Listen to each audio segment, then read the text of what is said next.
Chapter 323. Huan Huan. Zhong Xiaohua looked at this dirty, strange animal with several bald patches of fur. She couldn't help but smile. She stroked the horns on Huan Huan's head.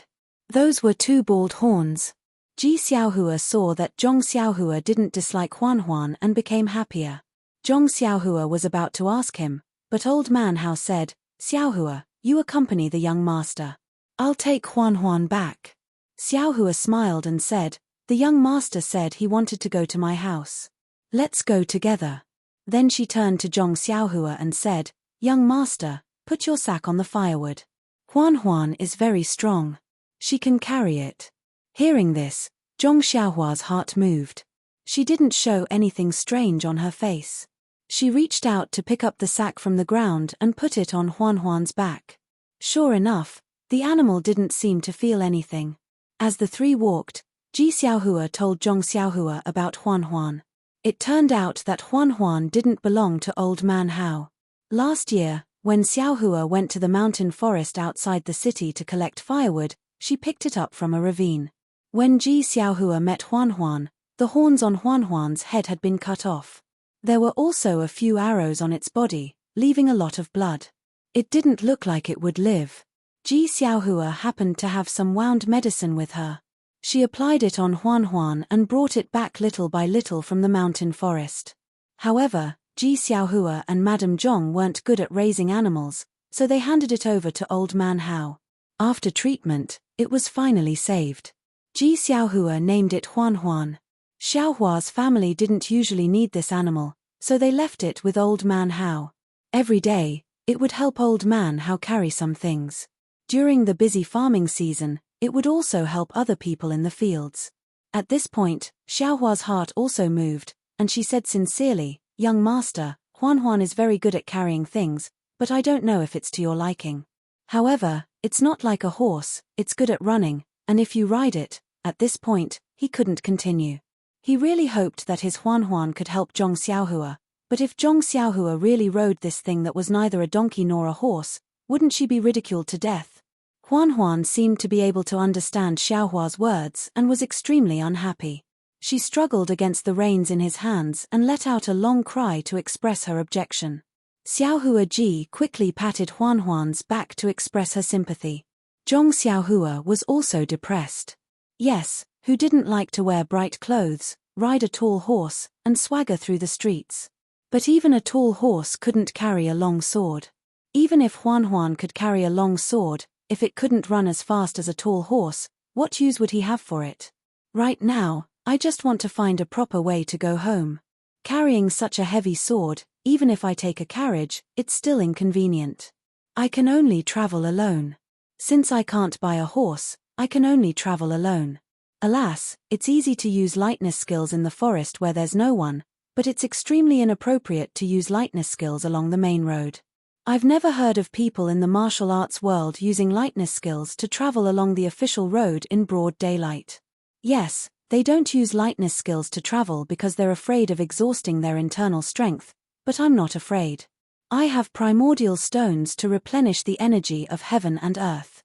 Why would I be afraid of running out of vital qi? Thinking of this, Zhong Xiaohua's eyes unconsciously lit up. But then he thought, if I used the levitation skill to travel from Songning Town to Luzhen Town, my name would have spread throughout the martial arts world. Forget it, I'll keep a low profile. If I'm looking for trouble for no reason, it's better to use the usual method to go back. There must be a reason why people in the martial arts world don't use lightness skills to travel. There must be a reason. Then, Zhong Xiaohua touched his chin and looked at Huan Huan. He didn't know if this monster could carry a long sword. Well, the most important thing was, could it run fast enough? As for whether riding this monster was ugly or not, he threw that thought to the back of his mind. He had ridden a donkey in the Guozhuang house before, so it didn't seem to be a bad thing.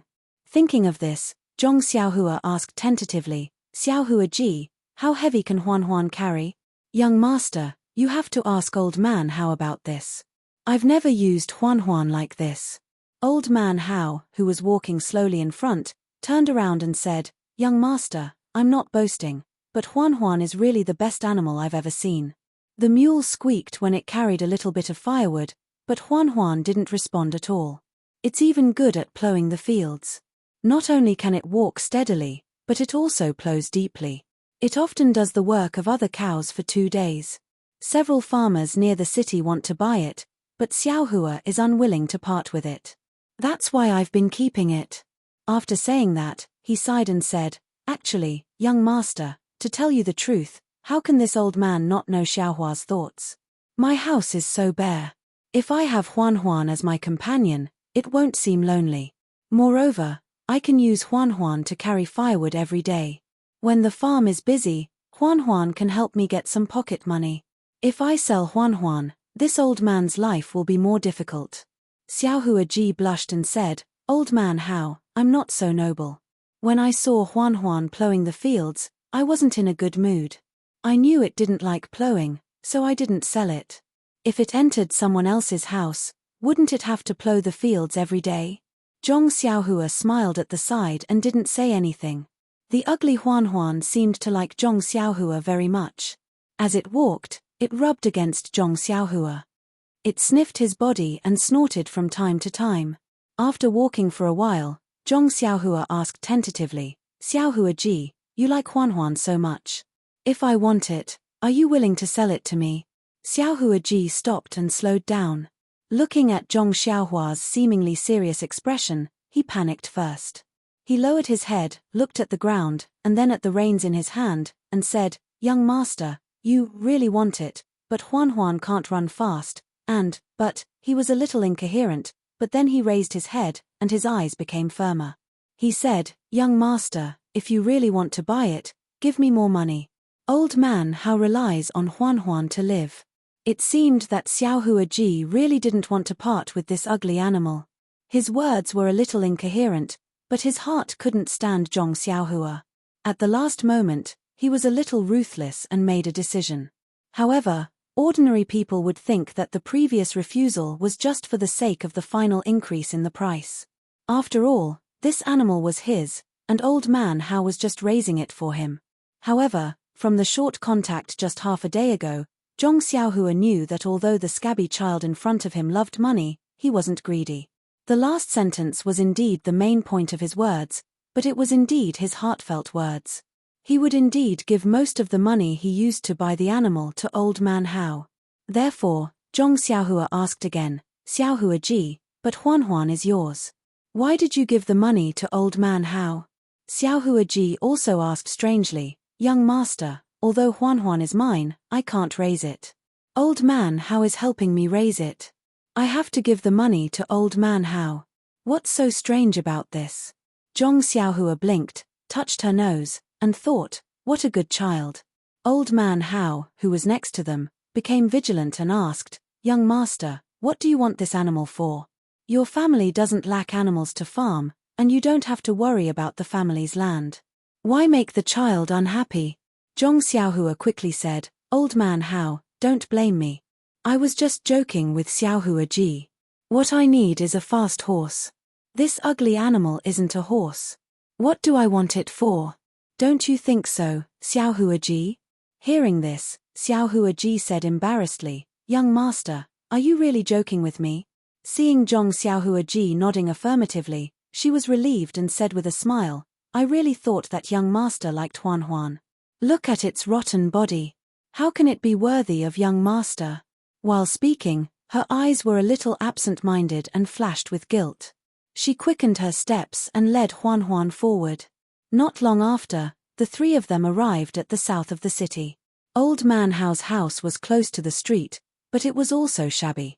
The inside was even dirtier and smelled very bad. It was even worse than Ji Xiaohua's house. Zhong Xiaohua didn't care. She stood at the door and took down the sack on Huan Huan's back.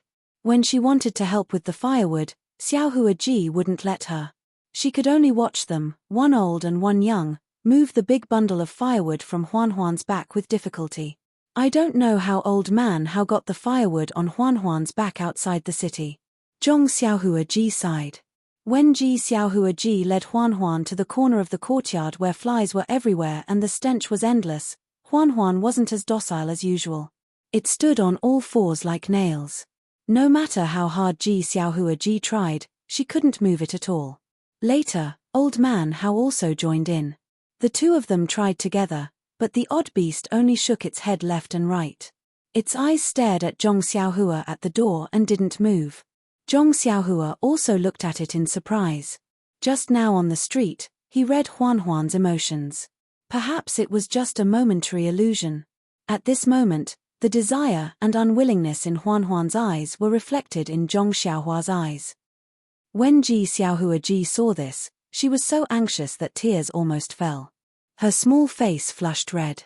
She mustered all her strength and pulled on Huan's reins, looking at Zhong Xiaohua Ji Hao uneasily from time to time. Sigh. Zhong Xiaohua Ji Hao sighed. He turned around, picked up the sack, and left the courtyard. After a while, the light in Huan's eyes disappeared. Her eyes dimmed again, and she closed them again, revealing a slight gap. She moved her feet slowly. Under Ji Xiaohua Ji Hao's command, she walked to the dark corner and stopped moving. She let the flies crawl all over her body.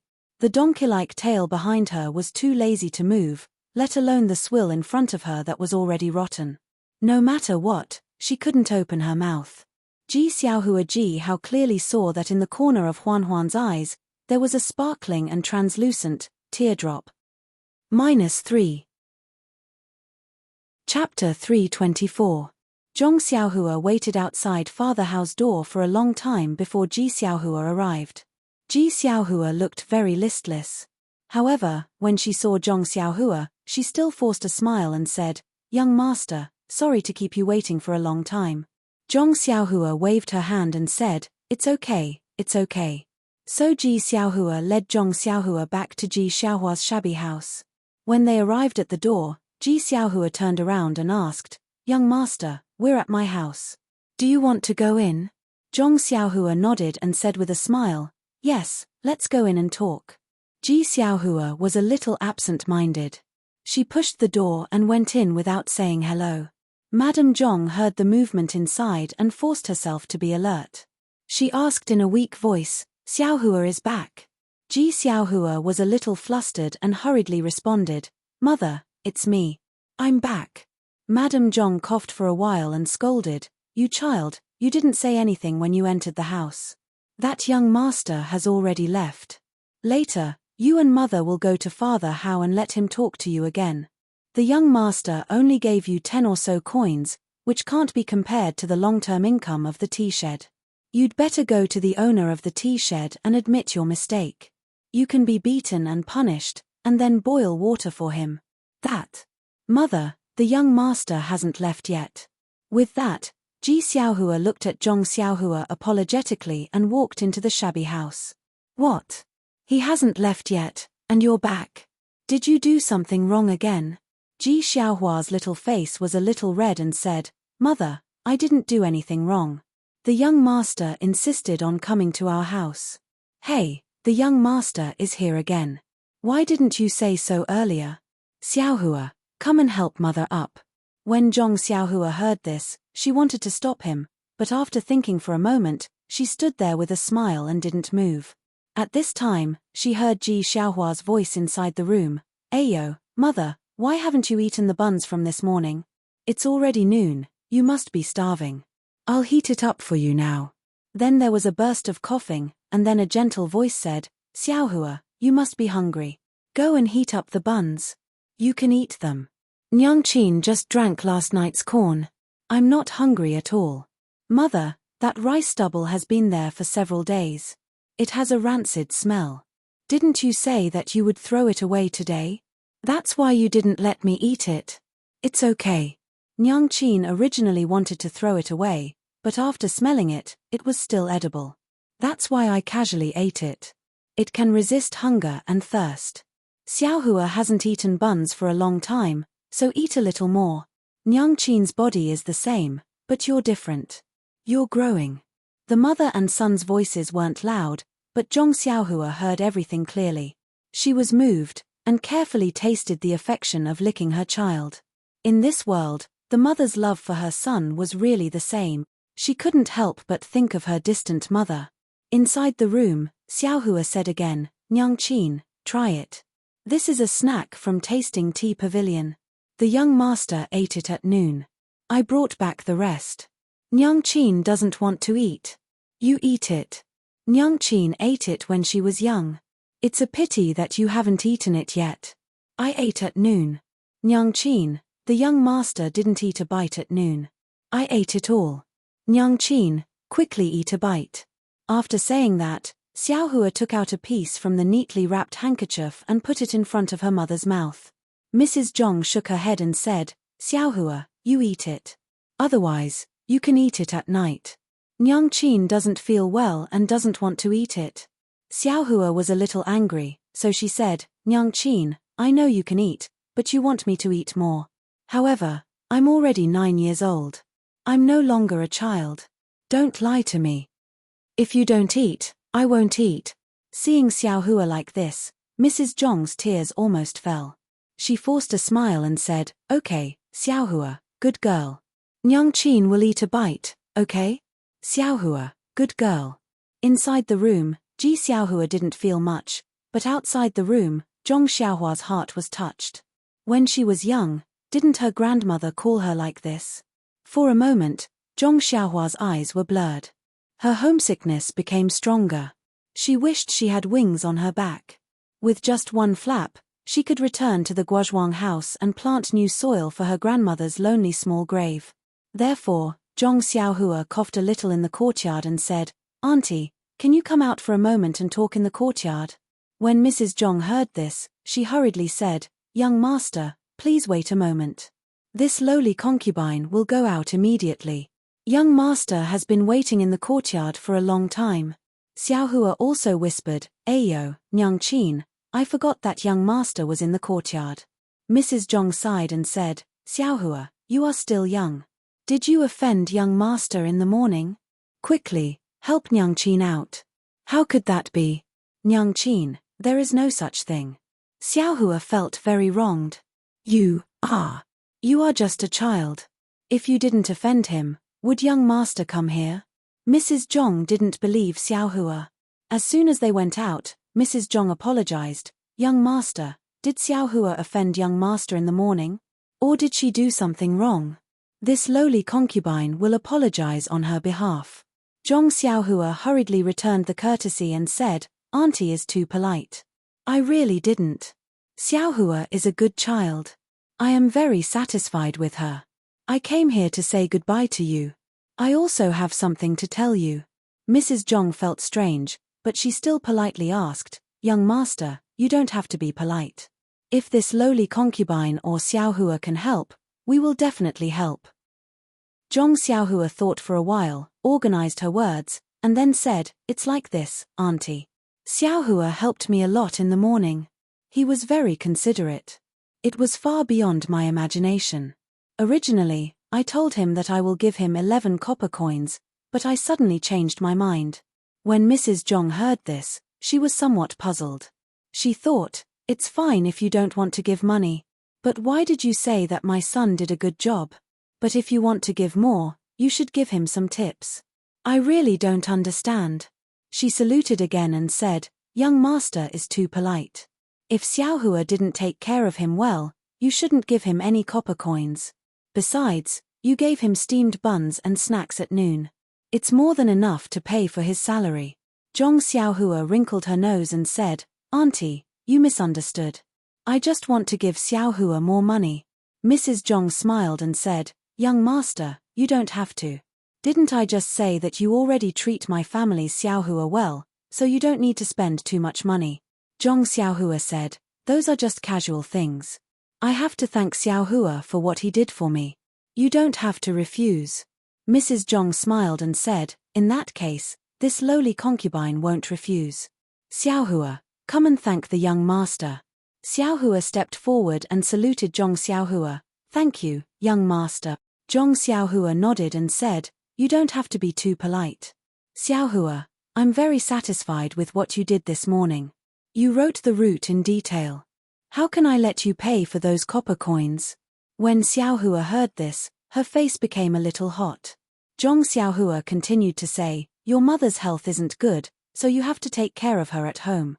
That's right, It's best to let the doctor in the medical hall diagnose your mother. If she's always like this, how can her body withstand it? When Mrs. Zhong and Xiaohua heard this, they both smiled bitterly. Then, Zhong Xiaohua threw the huge sack in her hand in the courtyard with a peng sound. She took out the small bag of silver coins that she just exchanged and handed it over.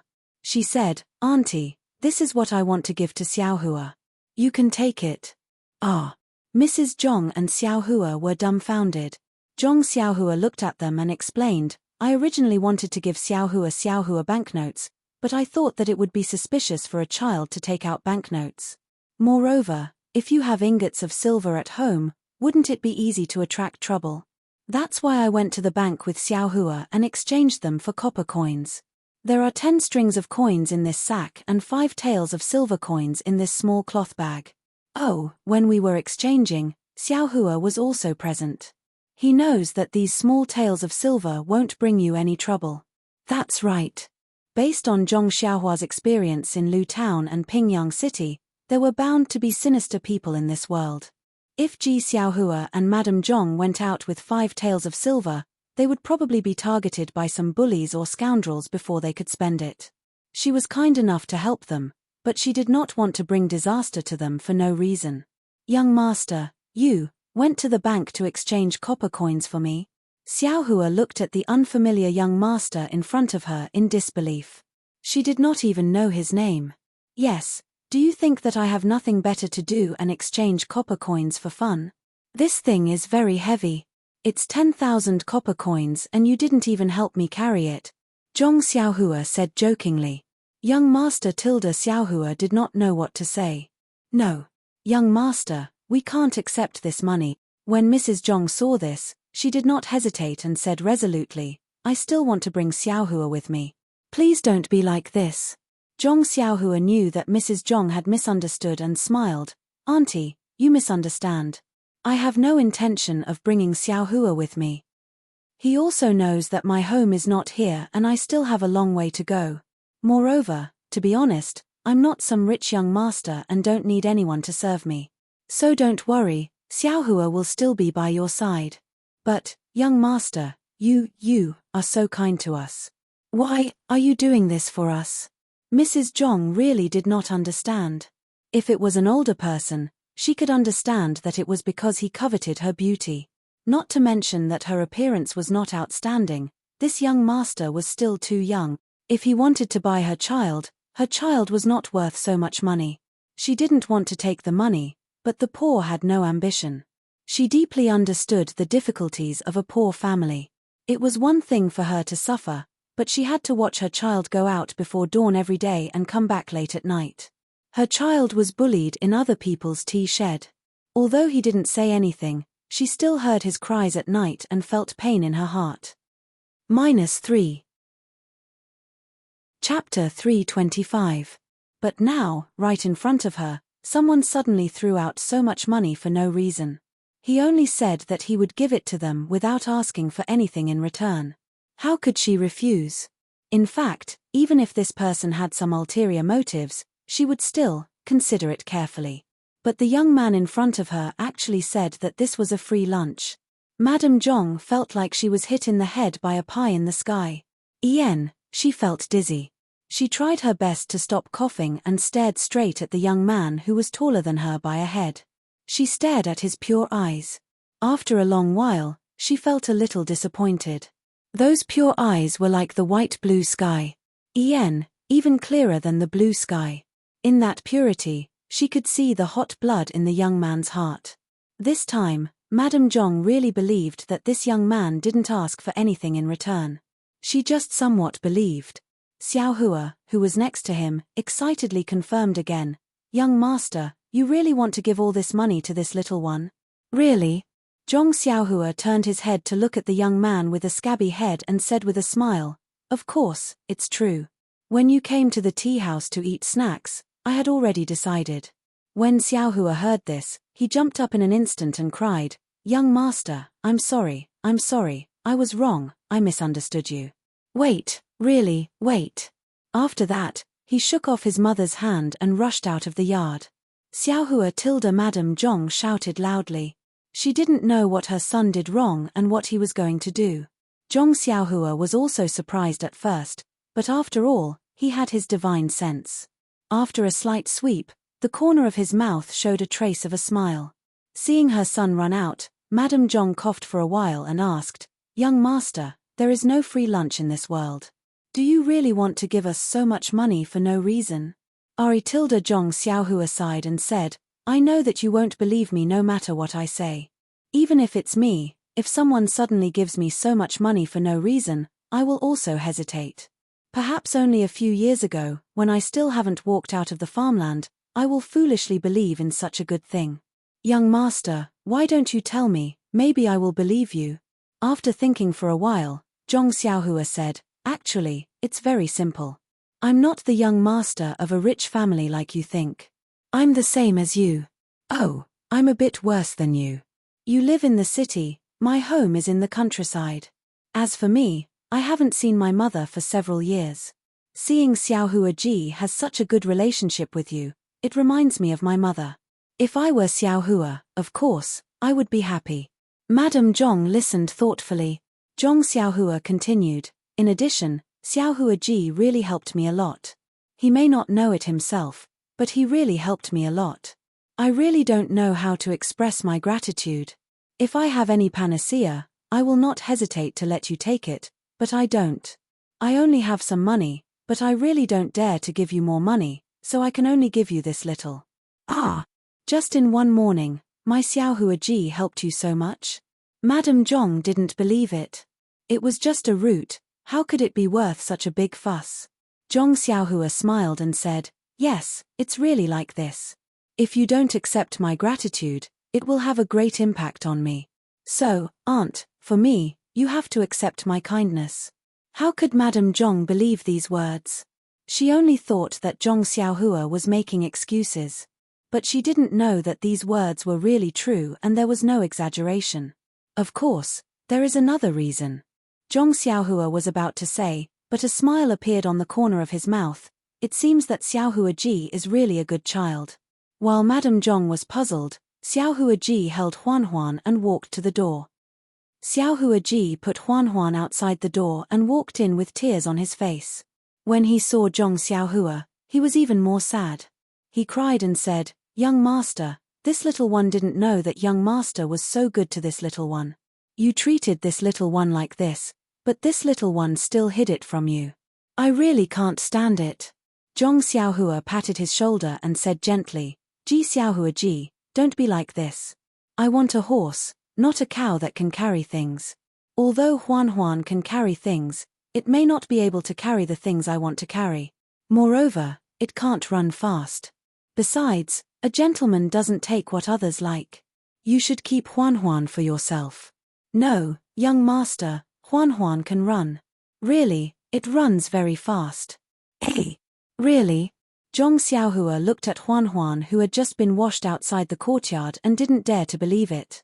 "Yes, last year, Huan and I met a wild dog outside the city. It wanted to bite me, so Huan carried me back. It ran so fast that even the wild dog couldn't catch up with it. It runs really fast." Seeing that Zhong Xiaohua didn't believe it, Xiaohua Ji pulled Zhong Xiaohua and said, "Young master, if you don't believe me, you can ride it and see." Hearing this, Zhong Xiaohua immediately became interested. In fact, he really hoped to have something to ride on. If this David's deer could be made, it would really solve a big problem for him. Walking in front of Huan seemed to know Xiaohua's intention. Her eyes were wide open and she sniffed Zhong Xiaohua's scent affectionately. Zhong Xiaohua looked at Huan's broad back and pressed her hands on it. Huan didn't seem to feel anything. Overjoyed, Zhong Xiaohua looked at Huan and smiled. "Huan, I'm going to press harder. Can you do it?" Huan understood Zhong Xiaohua's voice and blinked her eyes. Zhong Xiaohua laughed and pressed down hard. With Zhong Xiaohua's strength, Huan's legs went soft, but she immediately stood up strong. There was a trace of unyielding and grievance in her bright eyes. Zhong Xiaohua was overjoyed again. He used a lot of strength this time. His arms had the strength of more than 10,000 pounds. This was beyond Zhong Xiaohua's expectation. Moreover, looking at Huan's eyes, the weakness in her legs was a kind of humiliation. Thinking about it, how could he be treated well in Father Hao's house? It was good enough to be able to eat the rancid swill. Then, Zhong Xiaohua picked up the long sword in the yard and put it on Huan's back. Huan's back only sank a little, but her 4 legs were still standing firmly. Zhong Xiaohua kicked off and her body floated up. Huan's 4 legs moved and she ran toward the street. Although she wasn't as fast as a galloping horse, her speed was still very impressive. I've really picked up a treasure, Zhong Xiaohua muttered in her heart as she rode Huan back. At the door of the small yard, Xiaohua Ji, with tears on her face, and Zhong Xiaohua, with a happy expression, were waiting for Zhong Xiaohua's return. Zhong Xiaohua jumped down from Huan's back and walked into the yard. He smiled and said, "Xiaohua Ji, it seems that you and I are really fated. You, as an oddball, can be of great help to me." Xiaohua Ji said embarrassedly, "Young master, don't praise me. In fact, when you went to buy the horse, I thought of Huan, but I didn't dare to believe you and couldn't bear to part with her. In the end, this little one still had selfish motives. However, young master still treats this little one so well. This little one is really sorry." Zhong Xiaohua waved his hand and said, "Don't have the heart to harm others, but don't have the heart to guard against others. This saying is right. How can I blame you? However, now that you've given me Huan, you've given me another problem." Xiaohua Ji asked curiously, "Why is that?" Zhong Xiaohua said, "Originally, I could repay your help by giving you some money. If you give me Huan, won't I owe you a lot? But if I give you more money, won't I be causing trouble for you?" Xiaohua Ji was very puzzled and said, "Young master, I don't understand. It's naturally good to have more money. How can it cause trouble?" "Ayo, young master, I didn't mean to ask you for money. You've already given us so much. Just take Huan as a gift from me." Zhong Xiaohua Ji thought for a moment and took out 2 banknotes from his arms. He handed them to Ji Xiaohua and said, "I don't deserve a reward without any effort. I'll use these banknotes to exchange for your Huan. How could Ji Xiaohua Ji accept them? He repeatedly refused. Even Madame Zhong coughed and tried her best to stop him. Seeing this, Zhong Xiaohua Ji was moved. He took out a banknote and said, "Since it's like this, I won't give it to you. I'll trouble you to go to the ox and horse market with this banknote and help Father Hao buy a cow or a mule. Didn't you say that Father Hao needs Huan to live? If I take Huan away, how will Father Hao live?" This. Xiaohua Ji was a little hesitant. At that time, he only felt guilty and didn't think too much. Now that Zhong Xiaohua Ji mentioned it, it was really a problem. However, he looked at the big sack on the ground and said, "Young master, didn't you already give so much money? It's enough to buy animals." Zhong Xiaohua Ji shook his head and said, "That's for you. If you use these copper coins to buy a mule, you won't be able to carry it. You can find a place to put the copper coins and use them for daily use. I pawned these banknotes. You can directly buy a mule and say that you exchanged it with Huan. I think there won't be any problems." Xiaohua Ji still looked at his mother, who was coughing non-stop. Madame Zhong sighed and said, "Young master gave too much." Zhong Xiaohua Ji said with a smile, "If you don't accept the banknotes, I don't want Huan." Seeing his mother's tacit agreement, Xiaohua Ji still raised his hand to take it. Then, Zhong Xiaohua Ji said, "Auntie, is there a spare room in the house?" Madame Zhong was stunned. She pointed to a shabby shed next to them and said, "Young master, is that okay? It's a stove used for cooking." Zhong Xiaohua Ji said with a smile, "Okay, wait a moment." After saying that, Zhong Xiaohua quickly walked into the courtyard, leaving Ji Xiaohua and his wife standing in the middle of the courtyard with a puzzled look on their faces. -3. Chapter 326. After a while, Zhong Xiaohua came out from inside. Her face was slightly pale.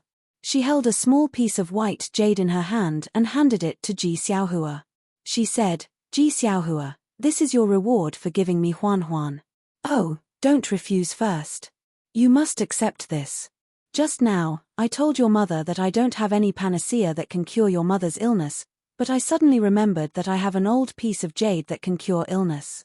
Then, she said to Madame Zhong, this jade is not valuable, but it is very good for the human body. If you can wear it every day, and with the doctor's treatment, it will be better day by day. Hearing this, Ji Xiaohua's eyes could no longer leave the jade in Zhong Xiaohua's hand. Being able to cure his mother's illness was his biggest wish. Since the young master in front of her could take out this thing, there must be a reason. He wouldn't deceive her for no reason.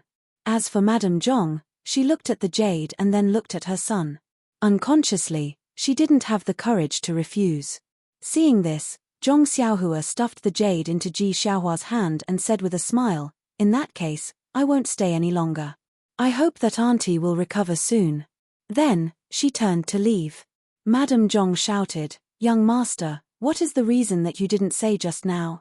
Ji Xiaohua also shouted, yes, young master. People say that people don't wake up early if there is no benefit.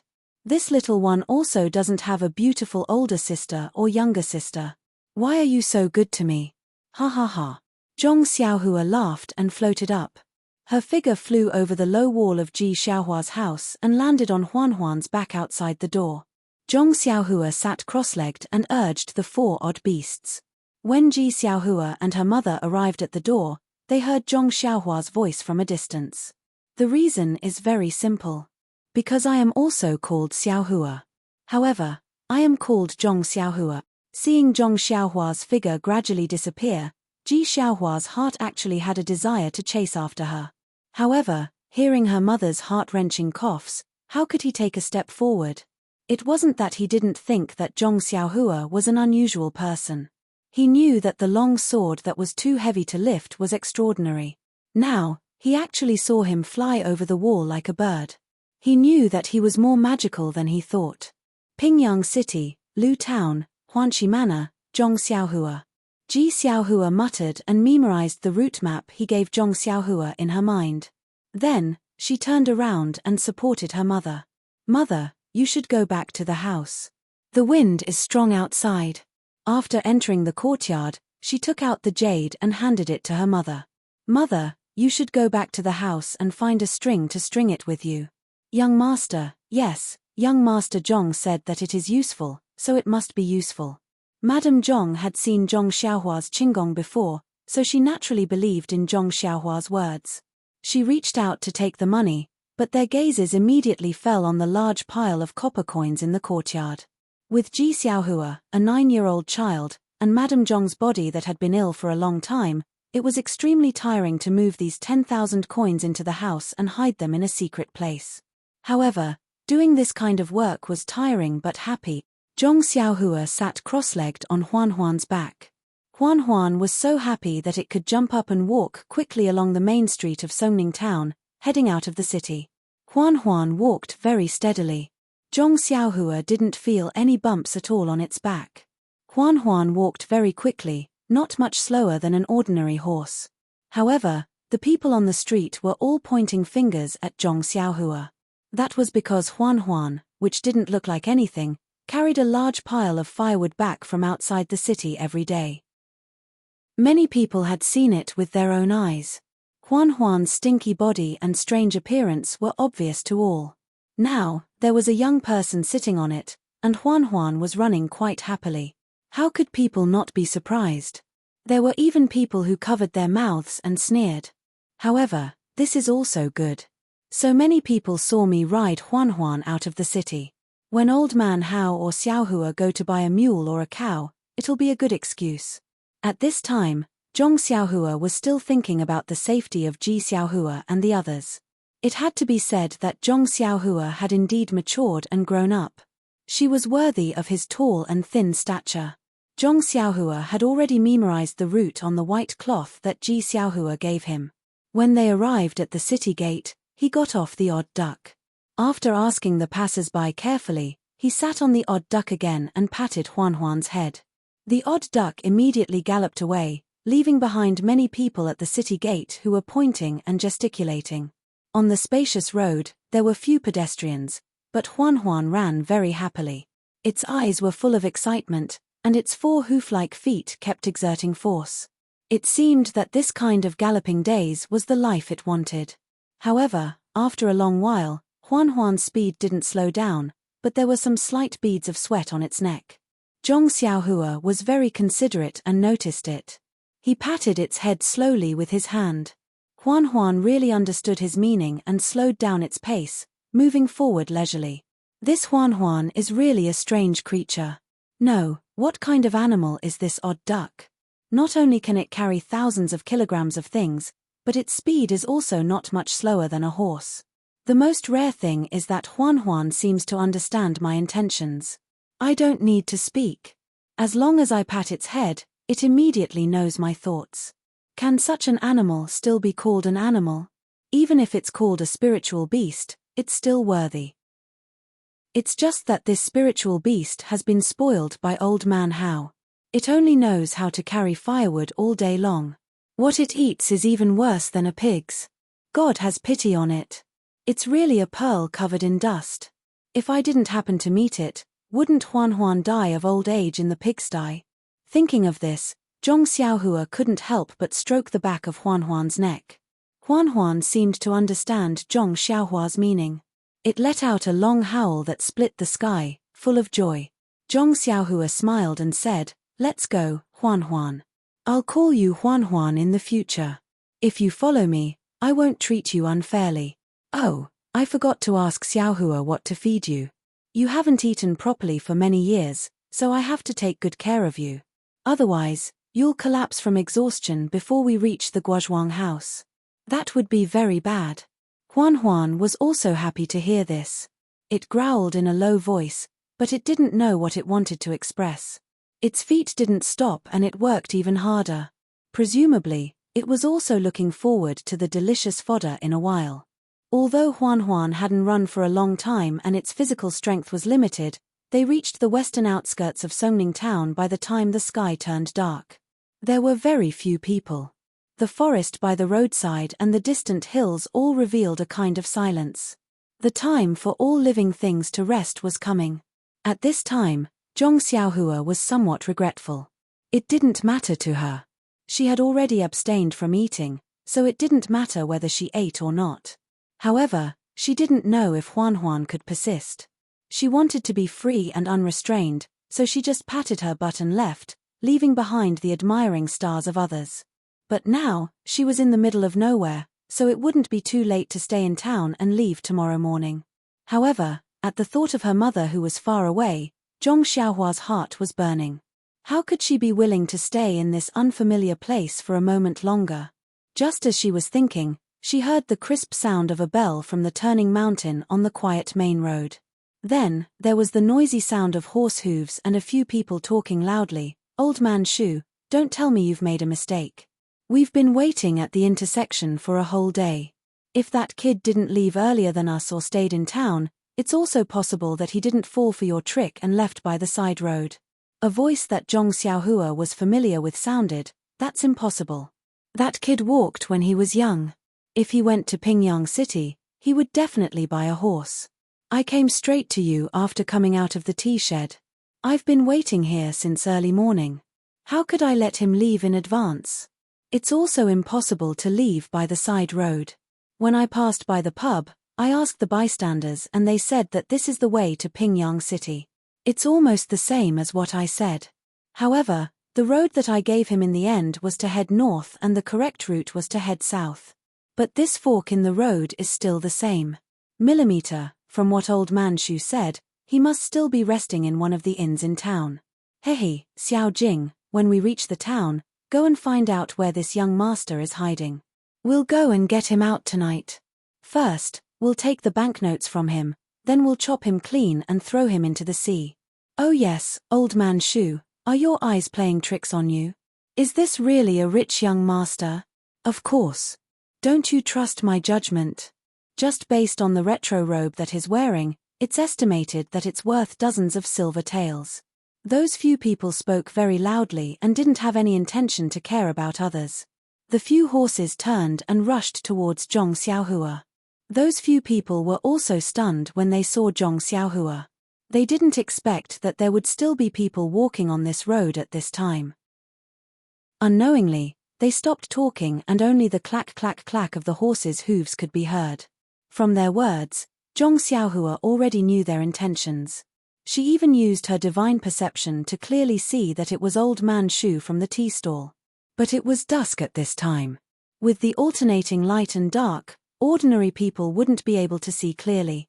Moreover, Zhong Xiaohua had already changed her clothes.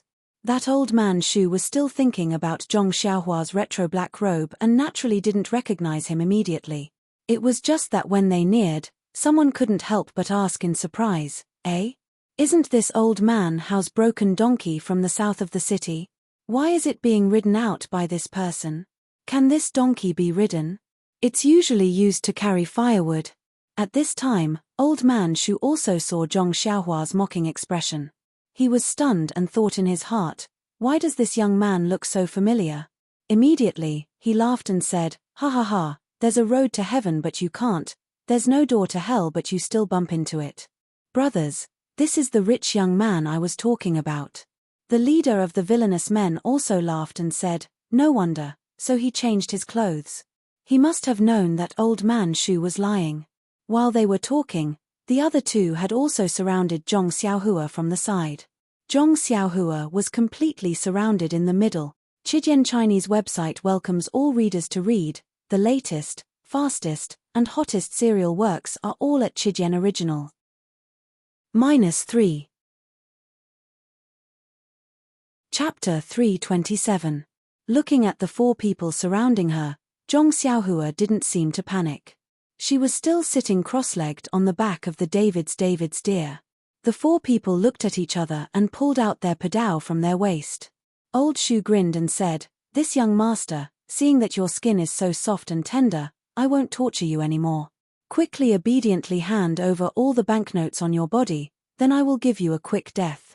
Otherwise, I will slice off all the flesh on your body." Zhong Xiaohua smiled and said, "This hero, I heard that the heroes of the underworld rob money and don't kill people. If I give you all the money on my body, will you spare my life?" Old Shu didn't speak, but the evil man next to him laughed and said, "Could it be that this guy's brain is damaged from reading too much? We have been roaming around here for many years, and we don't leave anyone alive. If we only let you go, when the government comes to arrest us tomorrow, who will we find to reason with?"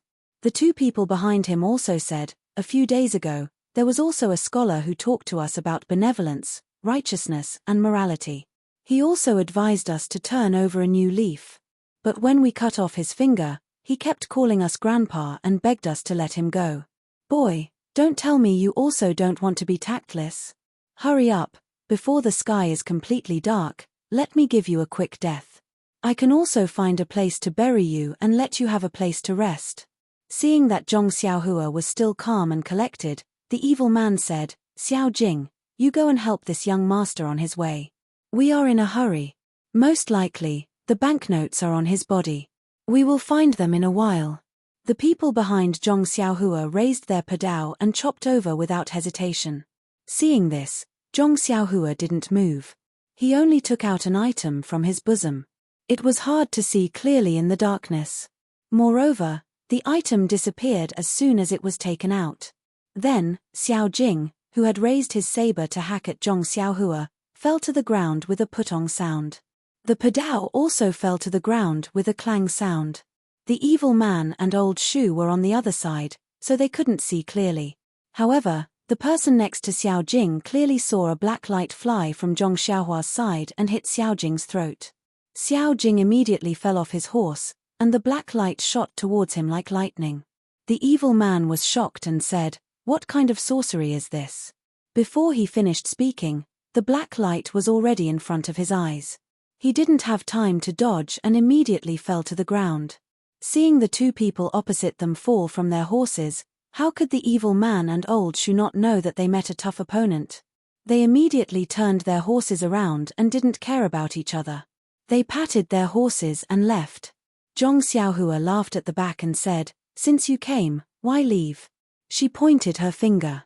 The black light changed direction and stabbed at the evil man's throat. It was the small sword in his hand. Using an immortal's flying sword to kill a bandit was really using a sledgehammer to crack a nut. The evil man didn't resist at all and immediately fell from his horse.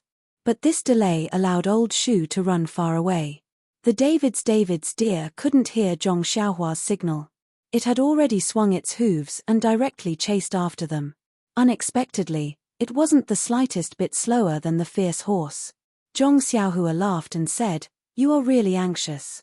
Dealing with this kind of person, are you afraid that he will run away?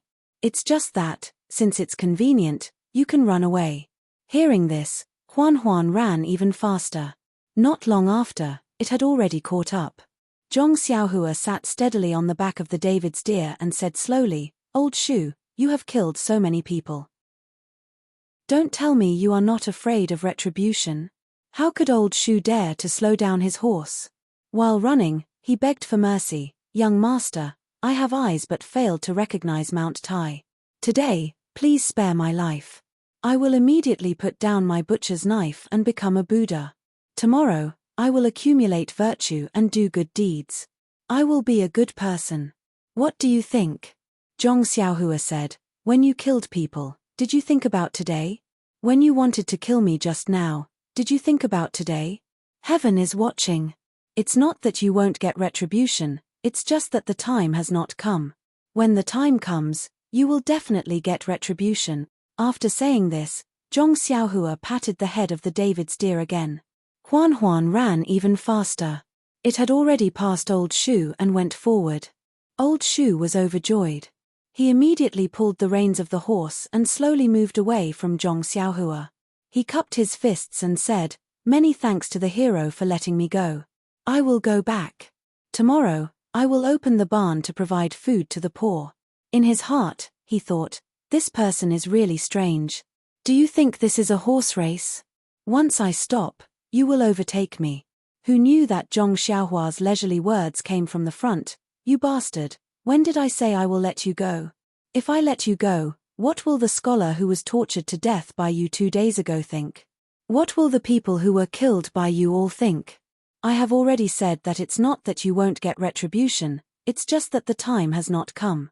Today is the day you will be beheaded." When old Shu heard this, he did not care about anything else. He turned his horse around and ran back. Seeing that he was about to reach the foot of the mountain, he was overjoyed. Suddenly, he saw a black light rushing towards his throat. Before he could react, he felt a chill in his throat. His vision turned black and he immediately lost consciousness. Just like the 3 people before him, he fell into the dust. However, he was even more miserable. When his body fell, his feet were still in the stirrups. The horse was still running until it reached the city gate. Who knew how many sins old Shu had committed? How could he still have a human form? At that time, Zhong Xiaohua naturally did not know about this. He just sat on the back of the David's deer and muttered in a low voice, "This group of people is really hateful. They don't have any manners. I just said a few words and they want to fight. This young master still wants to make them take out the banknotes in their arms first." Zhong Xiaohua, this guy, actually became addicted to being a young master. He even changed the way he addressed himself as this young master. The corpses of the 4 people were all discovered the next day. Seeing that the 4 people were killed with a single sword strike, the officials knew that it was a vendetta in the Jianghu. After a little investigation, they discovered that these 4 ordinary people who usually did not show themselves in Songning town were actually the murderers of many murders. This set off a huge wave in Songning town and strengthened the government's determination to clean up. In one fell swoop, several underground forces in Songning town were swept clean. This was not to say that this was not Zhong Xiaohua's good karma. And Ji Xiaohua, who knew the truth of this matter, worshipped this young man who had the same name as him as a god. Zhong Xiaohua walked along the road. They had just left Songning town and there was no inn by the side of the road. After a long journey, Zhong Xiaohua felt that Huan was tired and wanted to rest. He knew that he would definitely fall asleep at midnight. And Huan had just gotten rid of the life that did not belong to it. Its body was far from being adjusted. If he forced himself to continue on the road, he would definitely kill the goose that lays the golden eggs. Seeing a mountain forest in front of him, Zhong Xiaohua made up his mind. The mountain was not high, but the trees were abnormally lush. With a sweep of his spiritual sense, he had already chosen a tree with an extremely strong crown. Patting Huan's head, he leaped up and flew to an extremely high place. He sat down cross-legged and took out a primordial stone, quietly circulating his energy to absorb primordial qi. Huan, on the other hand, let out a low hiss, extremely dissatisfied. If you want to rest, why don't you take the sword down too? Aren't you afraid that it will tire me out if you leave it on my back? Then, he shrugged his back and the sword fell to the ground with a clang. Afterwards, Huan slowly walked in the mountain forest in search of food. It was late at night when she came back. Zhong Xiaohua, who usually cultivated quietly on the tree crown, sniffed and lay down under the tree. In the next few days, Zhong Xiaohua and Huan traveled in the morning and slept in the night. They ate and drank when they were hungry. Oh, wrong, only Huan ate and drank when she was thirsty. When Zhong Xiaohua saw inns, tea sheds, and the like, he only asked the waiter to serve Huan well while he only had a cup of water. Huan did not seem to be very interested in fodder and other things, but she had to force herself to eat. Zhong Xiaohua saw this and remembered it in his heart. He only needed to wait for the right fodder for Huan in the future. Huan's back was very stable and not bumpy at all. It was really different from before. Huan could even adjust its speed according to the situation on the road, so Zhong Xiaohua did not have to worry about it at all. Later on, Zhong Xiaohua no longer cared about it. He only gave Huan some pointers when there was a fork in the road. The rest of the time, he took out 2 primordial stones from his pocket and cultivated with all his might. Zhong Xiaohua knew very well that there were too many unknowns in this world. The unknown things in the magma under the deserted island and the Zhuji realm in the direction of his cultivation were all great challenges for him. If he only focused on Jianghu, it would be very difficult for him to make any progress in his cultivation. Therefore, he had already set his sights very high and seized every moment to cultivate his cultivation method. Ever since the situation in the tea house, Zhong Xiaohua's bottleneck to the 6th layer of qi refining showed signs of loosening. Although he did not make any obvious progress in the past few days of painstaking cultivation, Zhong Xiaohua knew very well that his cultivation was slowly accumulating.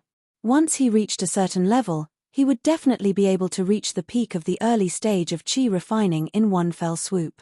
As for formations and restrictions, Zhong Xiaohua had made even more obvious progress. To be honest, when he was on the Xinrong sect's ship, Zhong Xiaohua had been able to set up a defensive restriction. He believed that he had already reached a certain limit. If he wanted to make any further progress, he would have to rely on a deeper comprehension. However, in Xiaohua's house in Songning Town, a thought came to him. He recalled the records in the jade slip and, on a whim, he embedded a miniature formation into a jade pendant. This was not something that an early-stage qi refining cultivator like him could accomplish. However, with the help of the slowly revolving core in his dantian, he was actually able to create a jade pendant that could calm the mind. His spiritual sense and core seemed to have made some progress as well, so he seemed to have found another direction for his breakthrough. Although the jade blood refining core could refine the core and strengthen the spiritual sense, there was still a certain amount of danger involved. He could only cultivate in an extremely safe place. He spent his days on the road trying to comprehend the miniature formation and using some worn-out jade to practice. Although he had only been on the road for a few days, he had made great progress. On this day, it was already late and they were in the middle of nowhere. Zhong Xiaohua had already gotten used to it and was preparing to find a suitable place to rest. Suddenly, he heard a voice from a concave slope ahead of him. "Thief from the Misty School, where do you think you're going?" -3. Chapter 328. Misty School? Slipped through the net. Thief. Although the voice was soft, Zhong Xiaohua's senses were extremely sharp at this time. Although he did not release his divine sense, almost all the movements around him were under his control. When these few words were put together, they sounded like thunder in Zhong Xiaohua's ears. Although Zhong Xiaohua did not join the Misty School, ever since he left the Guozhuang house and entered Pingyang City, everything about him was closely related to the Misty School. Even the immortal skills he had were obtained from the library of the Misty School. It was impossible for him not to have deep feelings for the Misty School. At this moment, someone actually dared to call a disciple of the Misty School a thief in front of him. How could he tolerate this? Moreover, the word slipped through the net piqued his curiosity even more. He didn't make any movements. Instead, his figure drifted down from the back of the David's deer. Then, he straightened his body and went straight to the top of the slope. There wasn't the slightest trace of worldly affairs during the whole process. Zhong Xiaohua landed on the top of the hill and blended in perfectly with the surroundings. If not for the people beside him who saw it with their own eyes, they would not have noticed or felt that someone had just appeared on the hill. Zhong Xiaohua crouched on the hill and quietly poked his head out. On the other side of the hill, there was a large open space. There were 3 people dressed in martial arts attire, holding swords and padao. They surrounded a young man of about 24 or 25 years old. The young man was holding a long sword and the tip of the sword was trembling slightly.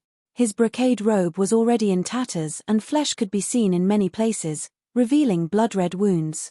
The clothes around the wounds were also stained with blood.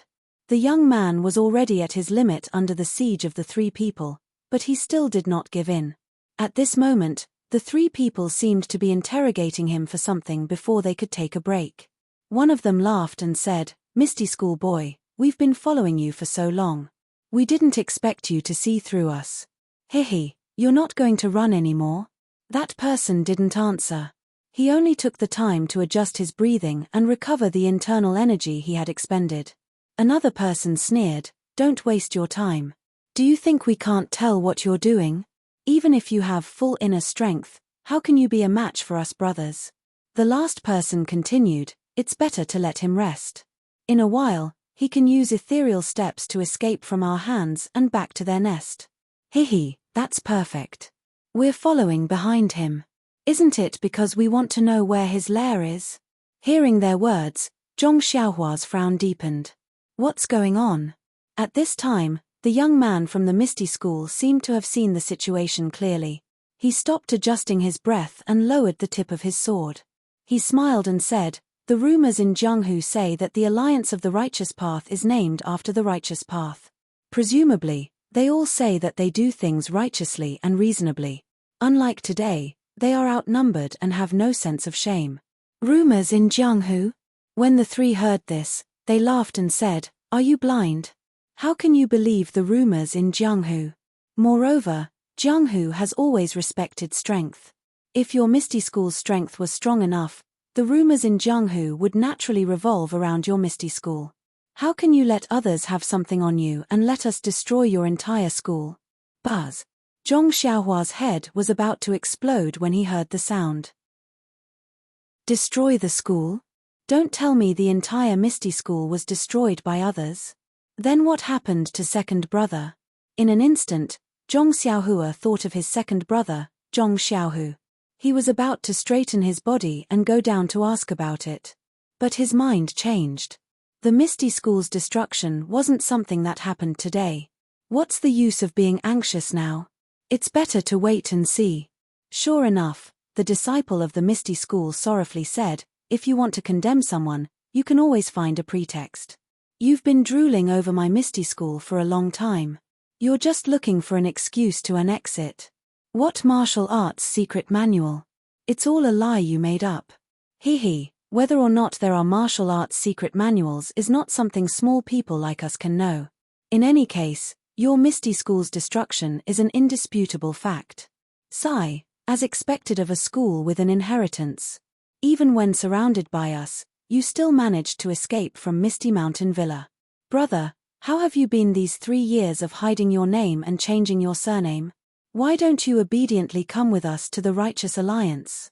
From then on, you can walk openly in Jianghu. We brothers will use our lives to guarantee that you'll definitely have a considerable position in the Righteous Alliance." Hearing this, Zhong Xiaohua was even more shocked. The Misty School has already been destroyed for 3 years. Isn't that the same time I was on the deserted island? I don't know if second brother also escaped like this person. In a moment, I'll save him and ask him. Thinking this, He gently took out the small sword from his bosom and used his divine sense to control it in the air, waiting for an opportunity. That misty school disciple smiled and said, "I don't know what position you three brothers have in the Righteous Alliance." This. One of them hesitated and said, "We're all disciples of the Golden Hall under the Righteous Alliance's 6th Alliance Master. If you're willing to come with us, we'll definitely report it to the Hall Master and record it as a great merit."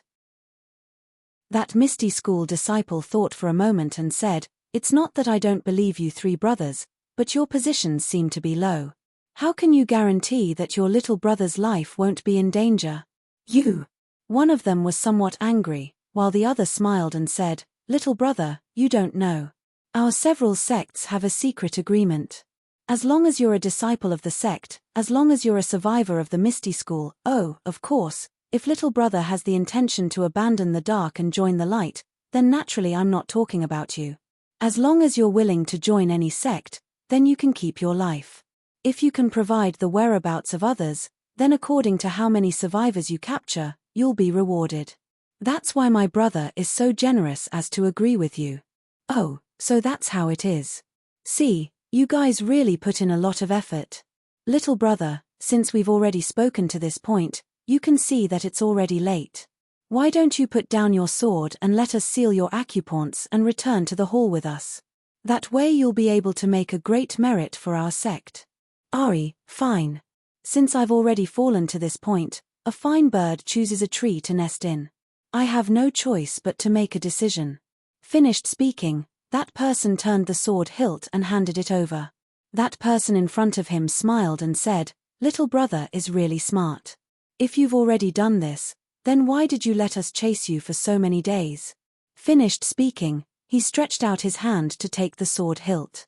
Seeing this scene, Zhong Xiaohua was a bit surprised. This Misty School disciple was able to escape for so many days, he must be a person with a strong will. How could he give up so easily? Sure enough, before Zhong Xiaohua finished thinking, she saw a change in the situation. That disciple's hand that was holding the sword tip suddenly gripped it. His entire hand was covered in blood. That disciple did not seem to know pain as he held the sword and chopped down at that person's arm.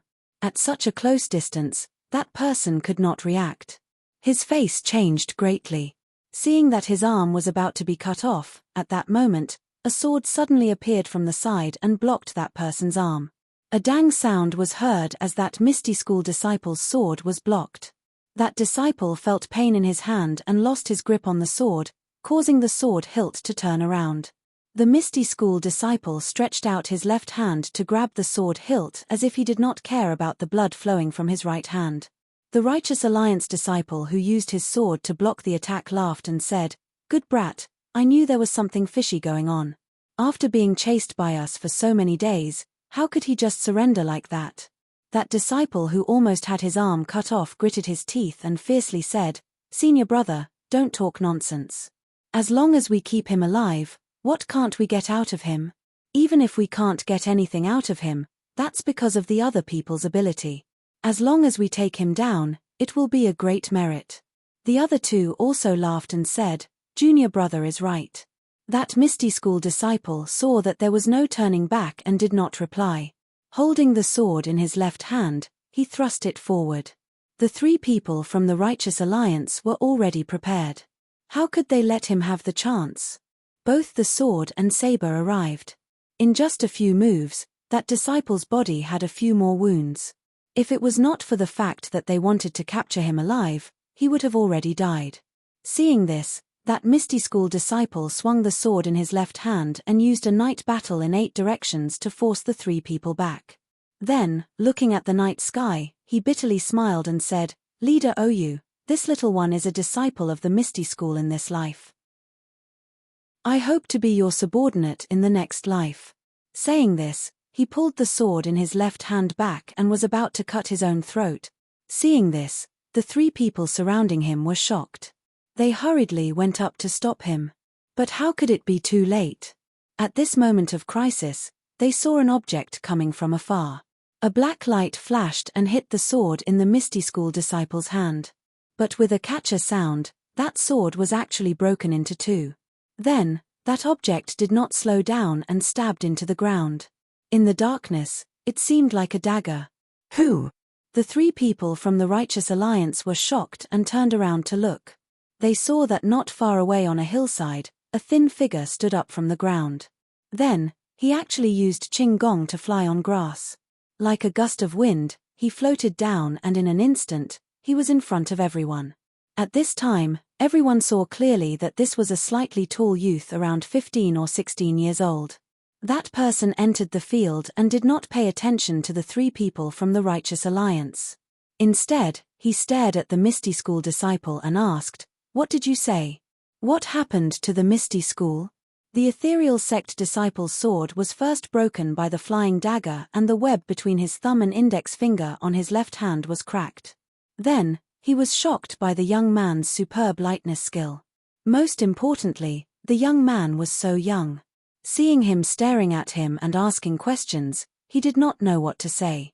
At this time, the three people surrounding the Misty School disciple moved slightly and expanded their encirclement. They quietly surrounded the youth. Then, one of them clasped his fist and asked, "May I know which sect this Xiaoxia is from? I am a disciple of the Righteous Alliance's Jinyu Hall. I am here to handle some matters." Xiaoxia. Chijian website welcomes all readers to read. The latest, fastest, and most popular series of works are all at Chijian Original. -3. Chapter 329. Shut up. Without waiting for that person to finish speaking, the young man shouted. That person was startled, but before he could finish his sentence, the three of them looked at each other and clenched their weapons tightly, secretly on guard. Zhong Xiaohua saw that he had frightened the Misty School's disciple, so he cupped his hands and bowed. "Senior brother, I used to work at Huanxi Mountain Villa, and my name is Zhong Xiaohua. Yes, I used to work with He Tianshu from the pharmacy hall, planting medicinal herbs. When I heard senior brother's words, I was very puzzled, so I came out." "Senior brother, please explain in detail." "He Tianshu from the pharmacy hall?" The disciple frowned. There were thousands of people in the Misty School, how could he know each and every one of them? But soon after, he pondered for a moment, and said mockingly, "Yes, I don't know people like He Tianshu. There are so many people in the Misty School, you can just make up a name, and there might not be no one in the sect. Righteous methods are useless against me." After saying that, his eyes looked at the small sword stuck in the ground. Zhong Xiaohua was stunned, but immediately understood. He smiled without saying anything, and slowly walked forward. The disciple was surprised and stepped back. "What are you doing?" Zhong Xiaohua ignored him and walked straight to the small sword, bending down to pull it out. In fact, if he directly moved the sword, how could it be so laborious? He just didn't want more people to know that he cultivated the way of immortality, which would attract unnecessary trouble. Seeing Zhong Xiaohua pick up the small sword, the three people from the Righteous Alliance couldn't hold back. They had just used psychological tactics against the Misty School's disciple, but not only did they not win easily, there was also a tiger blocking their way. If they hesitated, there might be unexpected changes. In the current situation, 2 against 3, they still had the confidence to win, but after a while, that might not be the case. Although just now they were shocked by Zhong Xiaohua's Qinggong, but when they heard that this young man was only a herb grower in the Huanxi Manor, and was only the subordinate of a Misty School's pharmacy hall's disciple, they couldn't help but look down on him. Thinking of this, a disciple from the Righteous Alliance sneered. "Ha ha, another survivor of the Misty School, but your weight seems to be a lot lighter, just a servant. Huanxi Manor seems to be a branch of the Misty School, so your weight is also a bit lighter. But this merit is delivered to our door, how can we brothers reject it?" After saying that, the other 2 people guarded the space behind Zhong Xiaohua and the Misty School disciple, preventing them from escaping. The other person held a long sword and stabbed towards Zhong Xiaohua's face. Zhong Xiaohua's long sword was placed on the back of the David's deer and did not bring it along. Seeing the opponent's long sword stabbing towards her, her body swayed, using the ethereal steps to dodge the sword. At the same time, she passed the small sword to her left hand and pushed forward with her right hand, using the fist of the Big Dipper.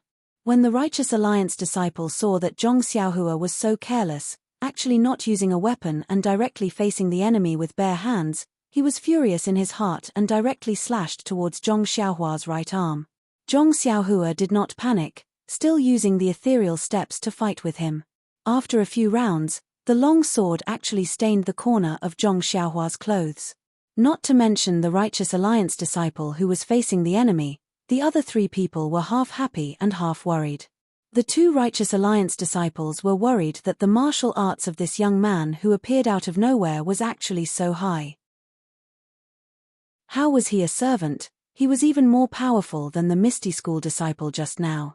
They were afraid that this mission would be ruined. And the Misty School disciple was happy that this young man who called himself Zhong Xiaohua was using the Misty School's ethereal steps. He had deliberately used it, wasn't it to tell him his identity? Seeing that he could keep his life, how could he not be happy? But thinking about it carefully, this youth claimed to be a servant of Huanxi Manor. How could he have learned the ethereal steps? This was the sect's divine skill, even he had only seen it recently. Looking at this youth's skill, he had been in Misty School for more than 10 years, how could he not have heard of it? Could this be a trap set by the Righteous Alliance? Not to mention that after the Misty School's disciple thought about it, the situation on the field did not change.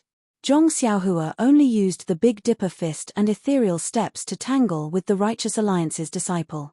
In the past, when Zhong Xiaohua was not proficient in martial arts, she used these two martial arts to defeat the young experts of the Daylin Temple in the martial arts exhibition. In these few years, how could Zhong Xiaohua's martial arts progress be imagined by an ordinary person? Not to mention the ethereal steps and Big Dipper divine fist, even the ordinary Arhat fist and Six Directions fist would have a miraculous effect when used against the enemy under the effects of divine sense. This Righteous Tao Alliance disciple was far from being a match for them. Seeing that his attack had no effect, the Righteous Alliance's disciple was somewhat anxious. With a loud shout, his long sword pierced towards Zhong Xiaohua's chest. Zhong Xiaohua dodged to the side again and the disciple's left arm also lifted up at the same time. With a su sound, an arrow was shot straight towards Zhong Xiaohua's body that was still in the air. The Misty School's disciple who was watching by the side also exclaimed in a low voice. This kind of concealed weapon that was shot in the air was the hardest to guard against. Presumably, the number of martial arts experts that were injured by this move was not small. But the next thing that happened made the four people present dumbstruck. They saw that Zhong Xiaohua did not make any other movements. She only stretched her right hand forward like she was picking up a flower. Very gently, she pinched the arrow between her thumb and forefinger. The blue arrow head on the arrow could be seen clearly under the moonlight. Seeing that the arrow had failed, the Righteous Alliance's disciple shouted, "Flower pinching finger? You are from the Daylin Temple. My two junior brothers, quickly come and help me." The other two did not have the time to look at the Misty School's disciple. They each drew their swords and were about to step forward. At this time, a light laugh came from the field and said, "Since you came down to attack, then don't blame me for returning an eye for an eye." Ha ha ha. They saw that Zhong Xiaohua was like a wisp of smoke, her figure leapt up and pounced in front of the Righteous Alliance's disciple. That disciple hurriedly held his sword horizontally, wanting to block, but that sword seemed to pierce through the void and did not seem to have any strength. Zhong Xiaohua's figure was like a ghost. She leapt up, the small sword in her left hand very naturally extended forward, then immediately retracted, her figure somersaulting backwards to meet one of the Righteous Alliance's disciple who was brandishing his blade. Similarly, her figure also leapt up, the small sword piercing out from a strange angle. The target was the disciple's throat. That disciple was unable to stop in time. He moved upwards, sending his throat to the tip of the small sword. That small sword touched his throat and immediately retracted. Her figure did not stop, immediately turning around and floating towards the last disciple.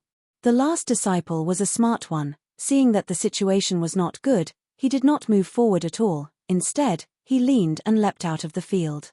By the time Zhong Xiaohua turned around, she was already quite a distance away.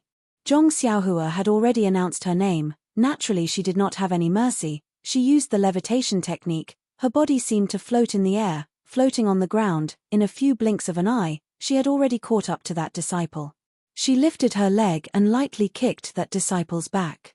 That disciple had started early, so his qigong was passable. He was rejoicing. Who would have thought that there was no sound of wind behind him, but his back seemed to have been hit by 1,000 jin heavy object. He saw stars, spat out a mouthful of blood and immediately lost consciousness. His body flew diagonally far away before collapsing to the ground.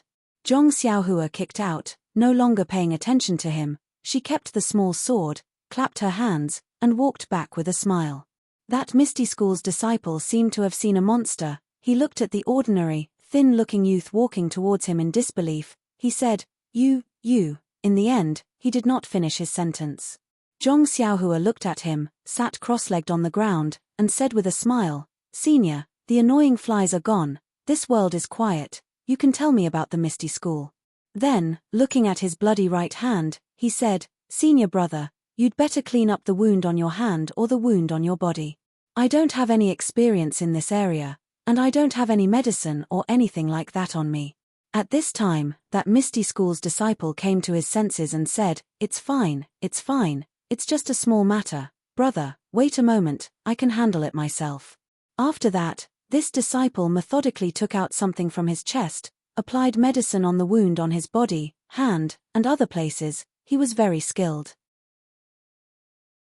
After waiting for him to finish, he came forward and saluted again, saying, Brother, I was really rude just now, but in the past few years, my Misty School's disciples have been in danger, so I had to be careful. By the way, brother, what did you say you were called? Zhong Xiaohua laughed involuntarily and said, I'm the servant of the Huanxi Manor's herbs. My name is Zhong Xiaohua. I've been working with He Tianshu in the Huanxi Manor's pharmacy. Oh, brother, you're called Zhong Xiaohua. I'm Chu Yunfei of the Divine Machine Hall. Divine Machine Hall?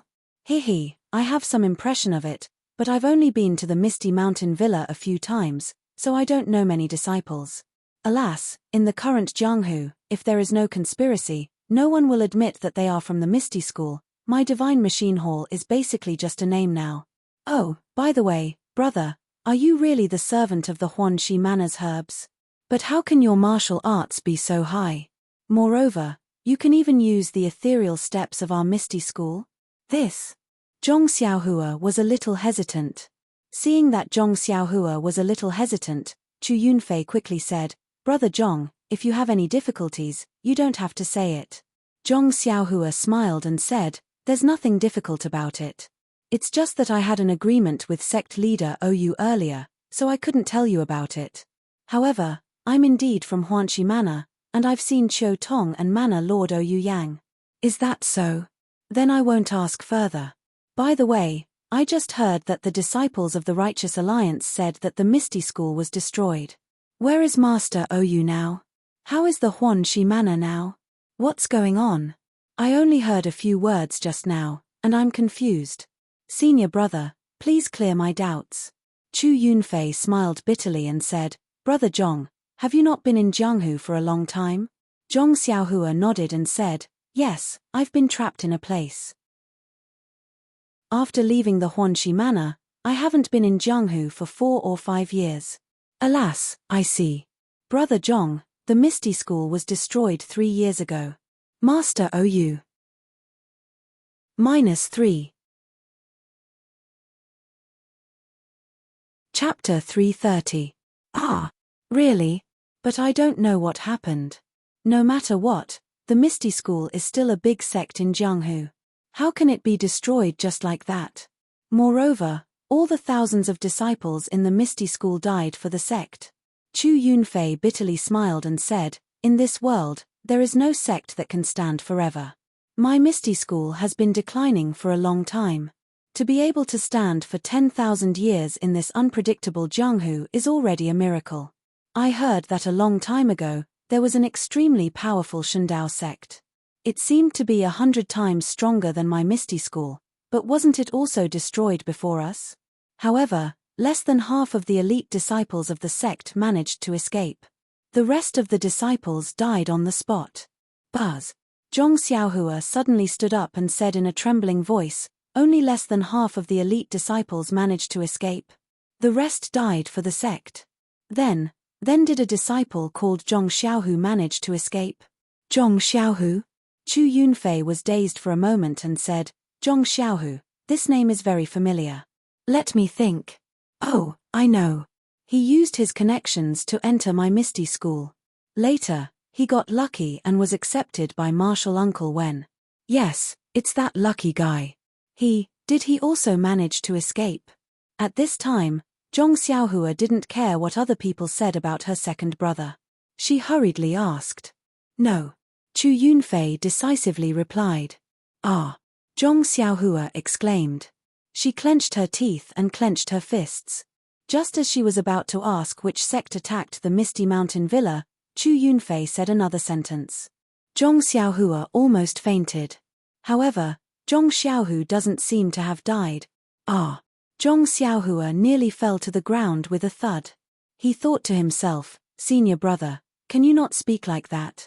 Can't you finish your sentence in one sentence?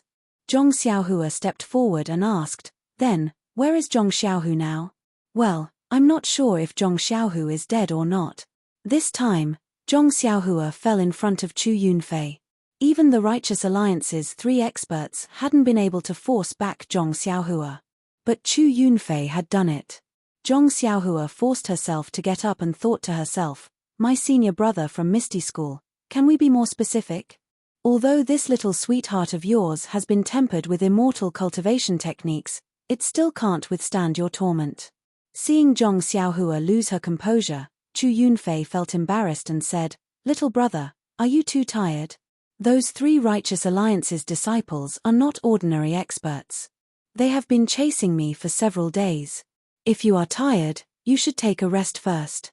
Zhong Xiaohua waved his hand and said, senior brother Chu, it's better if you don't. If you have the time, please tell me about the Misty sect. I will be very grateful. So it's like this. Actually, what happened at Misty School that day is known by everyone in Jianghu. You can find anyone to inquire about it. Sigh, sad things should be told to sad people. Brother, listen to senior brother tell you about the sad things. Thus, the 2 of them sat on the ground. With Chu Yunfei's tireless narration, Zhong Xiaohua learned about the events of that year. It was an autumn 3 years ago. It was the day when all things were competing with each other. But in this day of harvest and looking forward to the future, Misty School's sect leader Oyu Peng was sitting on a chair with a headache. He had the urge to use his thumb to fiercely rub his temples. Ever since he subdued Shui Yupeng a year ago and gave her the position of vice-sect leader of Misty School, he firmly controlled the Luo Shui gang under the Misty School. The strength of the entire Misty School greatly increased.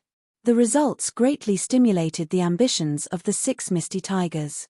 They all wanted to make contributions that no one had ever made in their lifetime.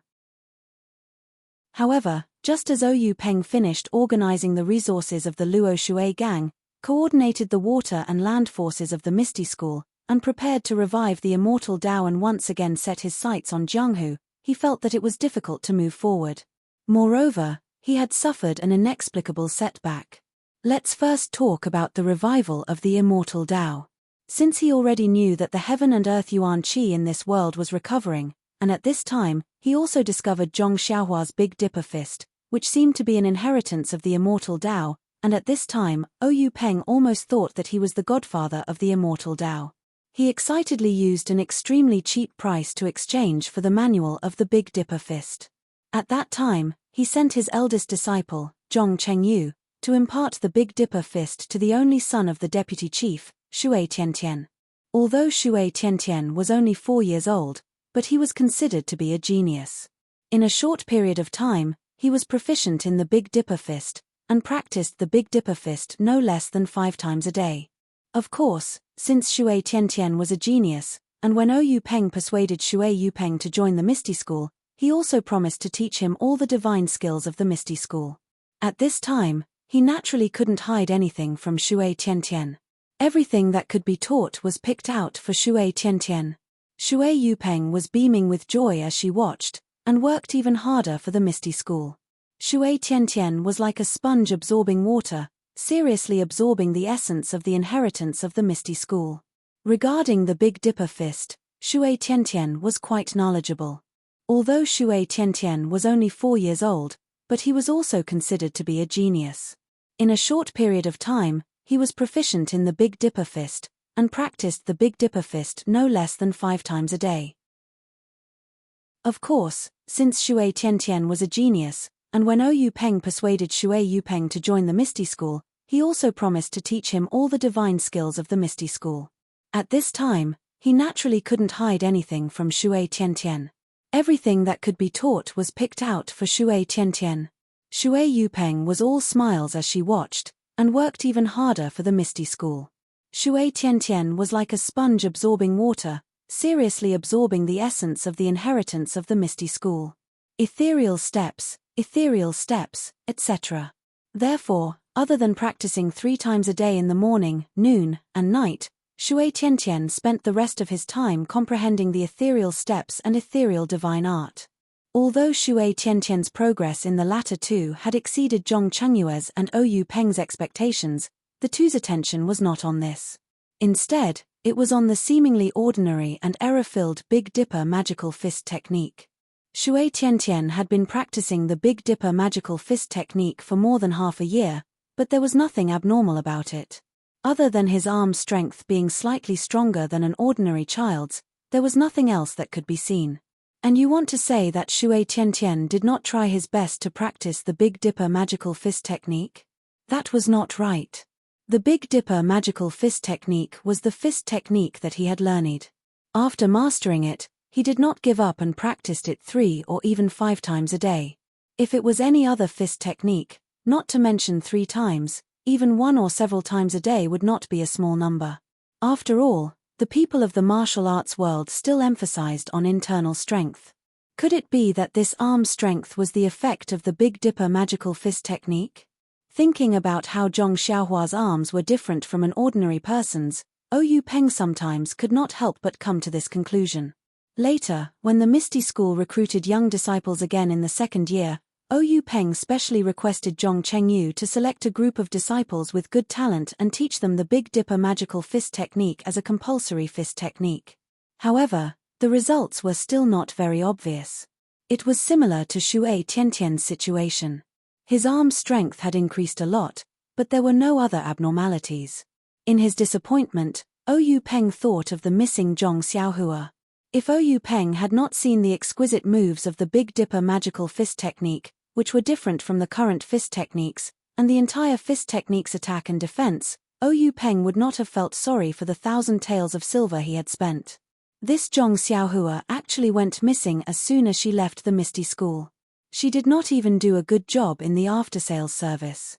Speaking of Zhong Xiaohua's disappearance, Oyu Peng was also helpless. In fact, when Zhong Xiaohua asked for leave from the Misty School, he was not very willing.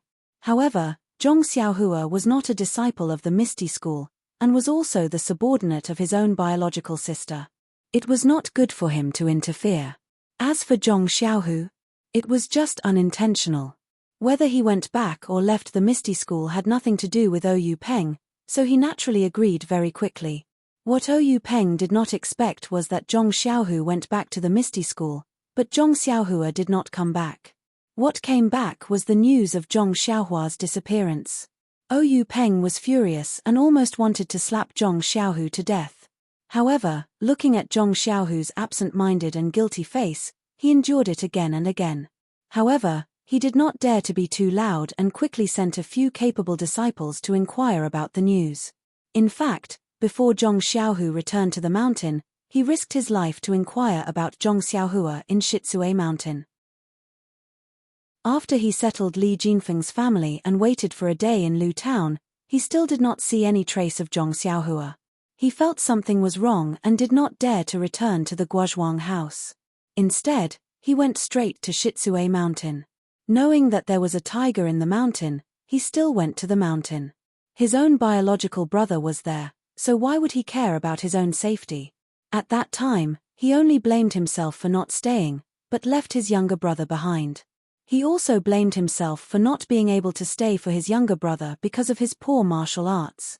But since things had turned out this way, what was the use of more self-blame? It was not until Zhong Xiaohu went to Shitsue Mountain without hesitation that he found that the whole mountain was in chaos.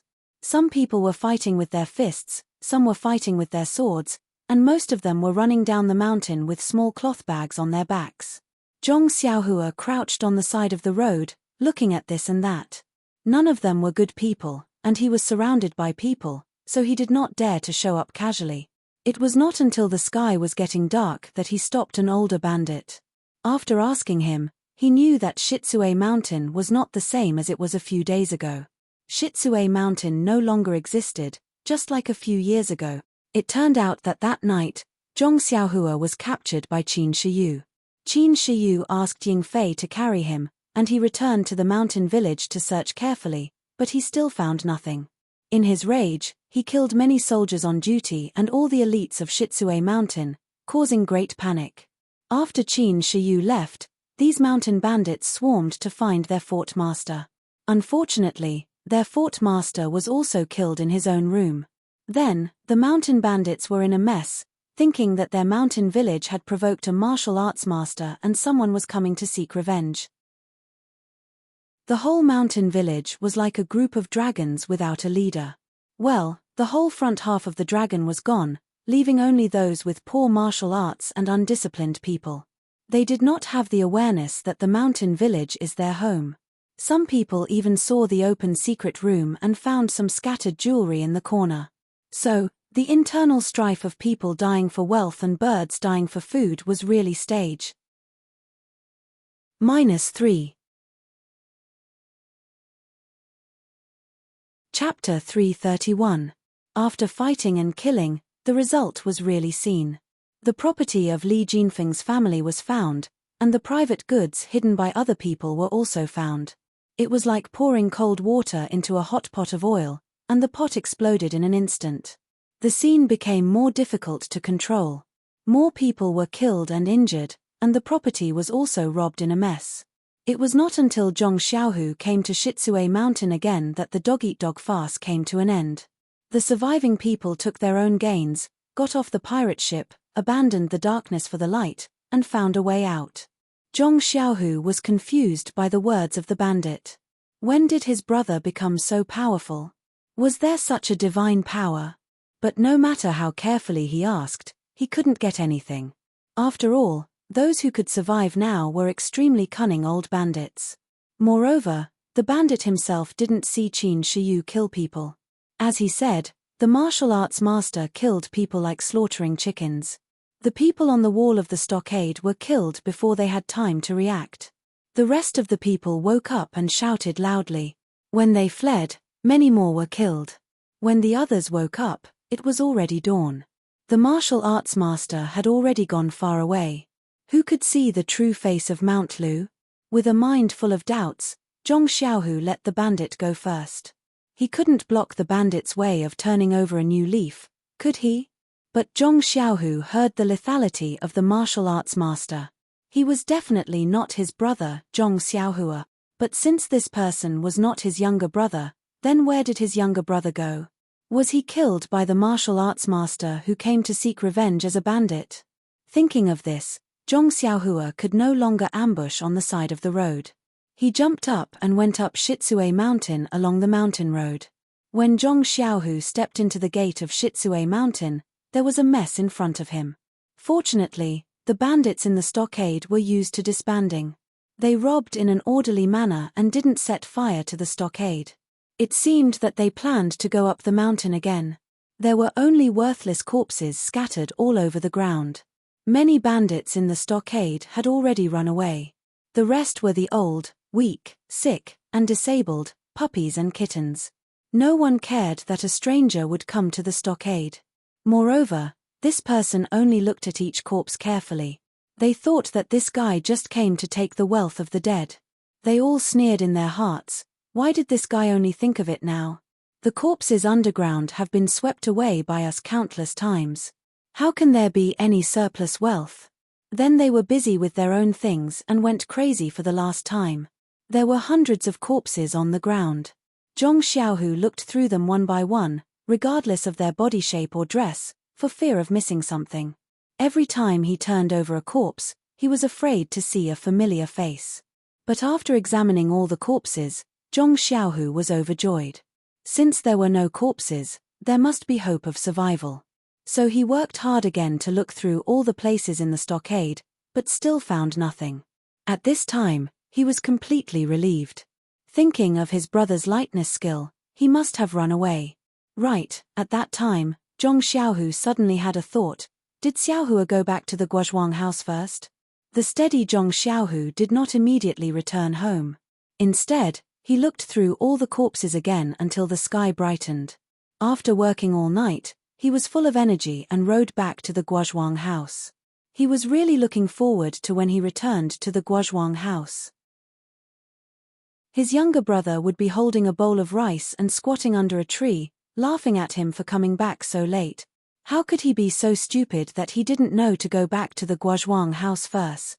But when he rushed back to the Guozhuang house and saw his mother and sister-in-law waiting for him at the village entrance, he knew that something was wrong. His heart turned cold. Xiaohua really did not come back. Zhong Xiaohu's mind turned countless times, but he did not have any good excuses. If he said that Zhong Xiaohua went back or did something else, how could he explain the empty date red horse beside him? But if he told his mother about Zhong Xiaohua's disappearance, how could he open his mouth? Guo Sufei, who was at the village entrance, was also bitterly waiting for her two sons to return. First, she comforted herself that Li Jinfeng's family was warm and wanted them to stay for one more day. But 2 days had passed. Which family would have such a reason to keep their guests? As a result, Guo Sufei could no longer sit still. She had been waiting at the entrance of the village the night before yesterday, hoping that her son would return. Last night, she also did not sleep well. At dawn, she had been waiting at the entrance of the village. When it was close to noon, she saw a familiar date red horse appear. Her heart was filled with joy, but she immediately saw an empty horse. That horse was missing her heart. When Zhong Xiaohu arrived at the village entrance and dismounted from the horse, Guo Sufei tightly grabbed Zhong Xiaohu's arm, gritted her teeth, and interrogated Zhong Xiaohua's whereabouts. Zhong Xiaohu's face was ashen.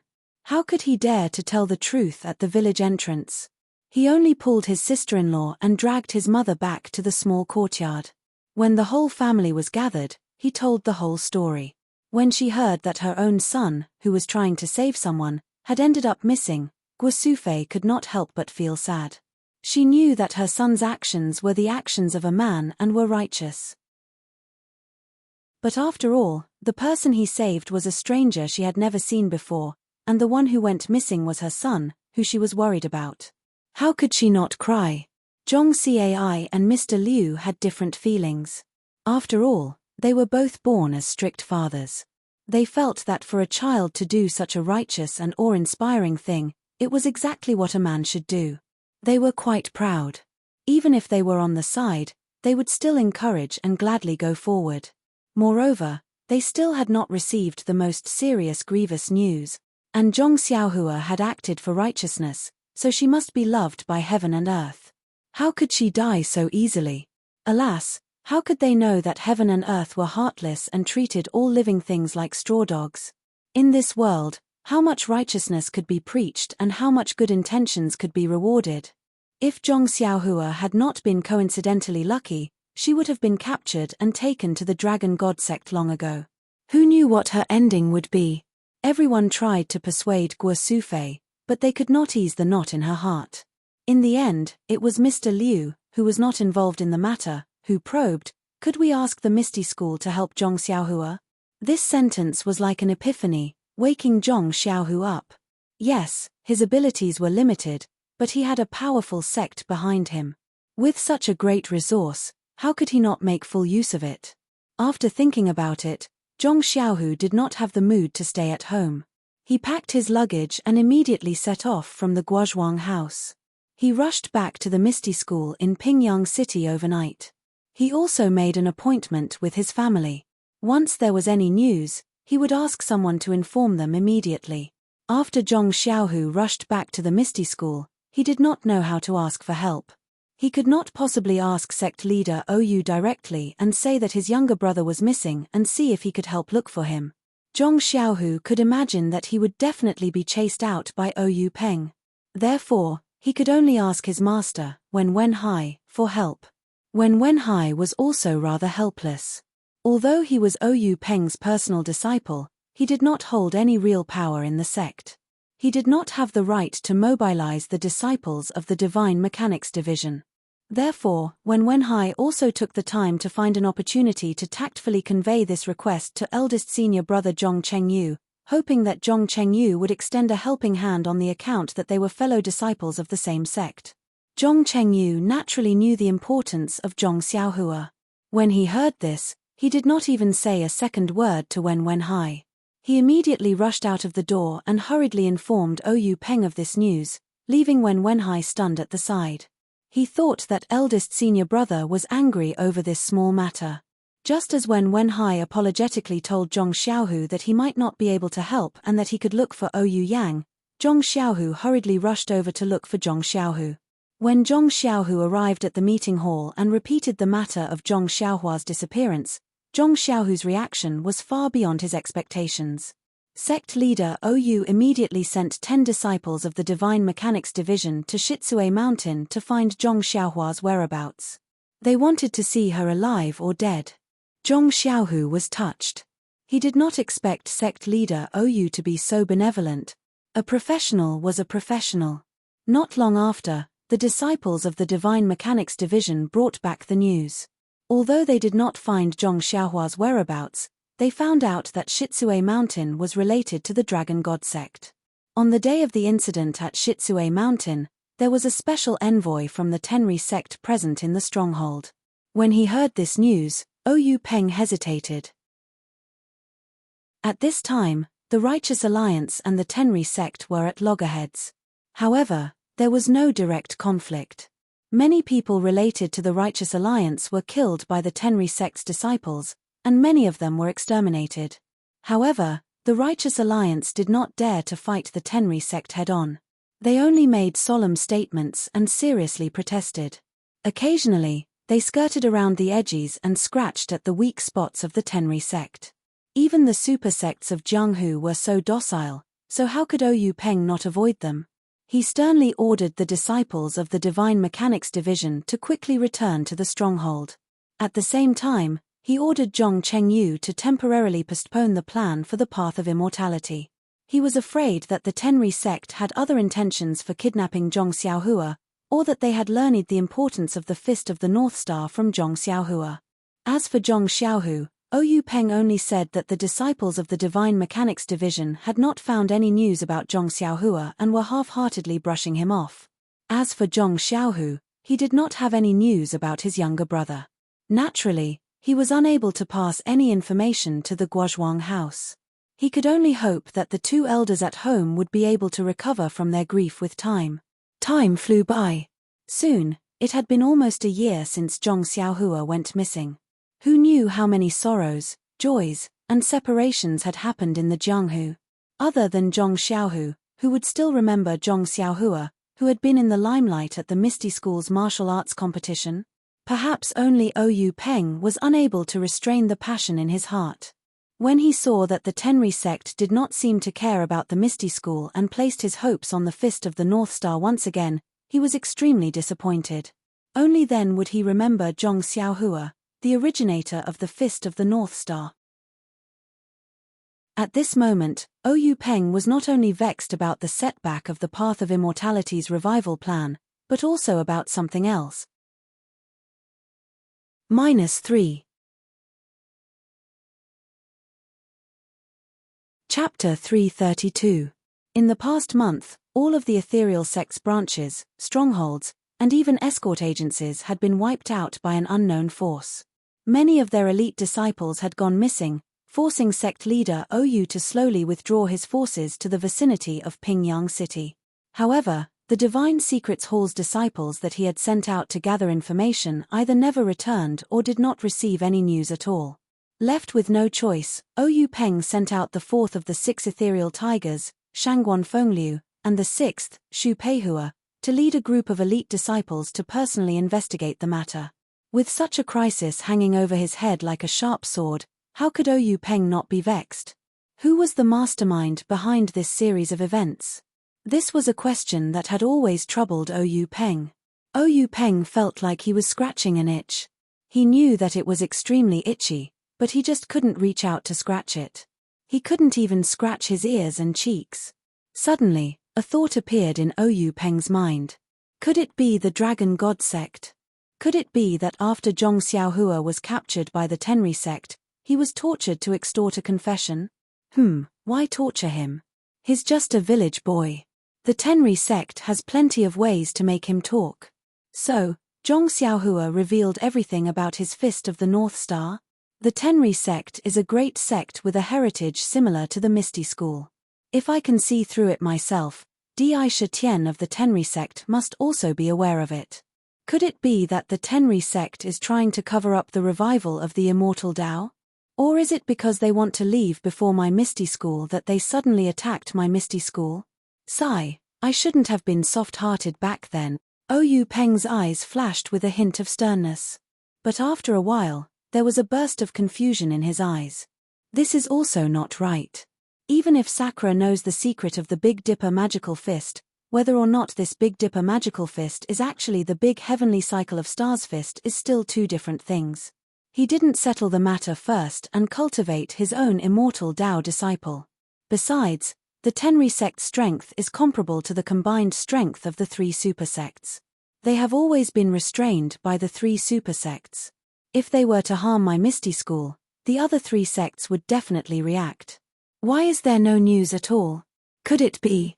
Oyu Peng's heart, which had been tempered to be strong, suddenly jumped. He instantly thought of another possibility, unless, right at this moment, someone rushed into the assembly hall in a hurry. Oyu Peng was startled. He looked up and saw that it was his eldest disciple, Zhong Chengyu. Oyu Peng frowned slightly. Zhong Chengyu's face was pale and he was very flustered. Zhong Chengyu had always been experienced and steady in handling matters. He had never been so rude.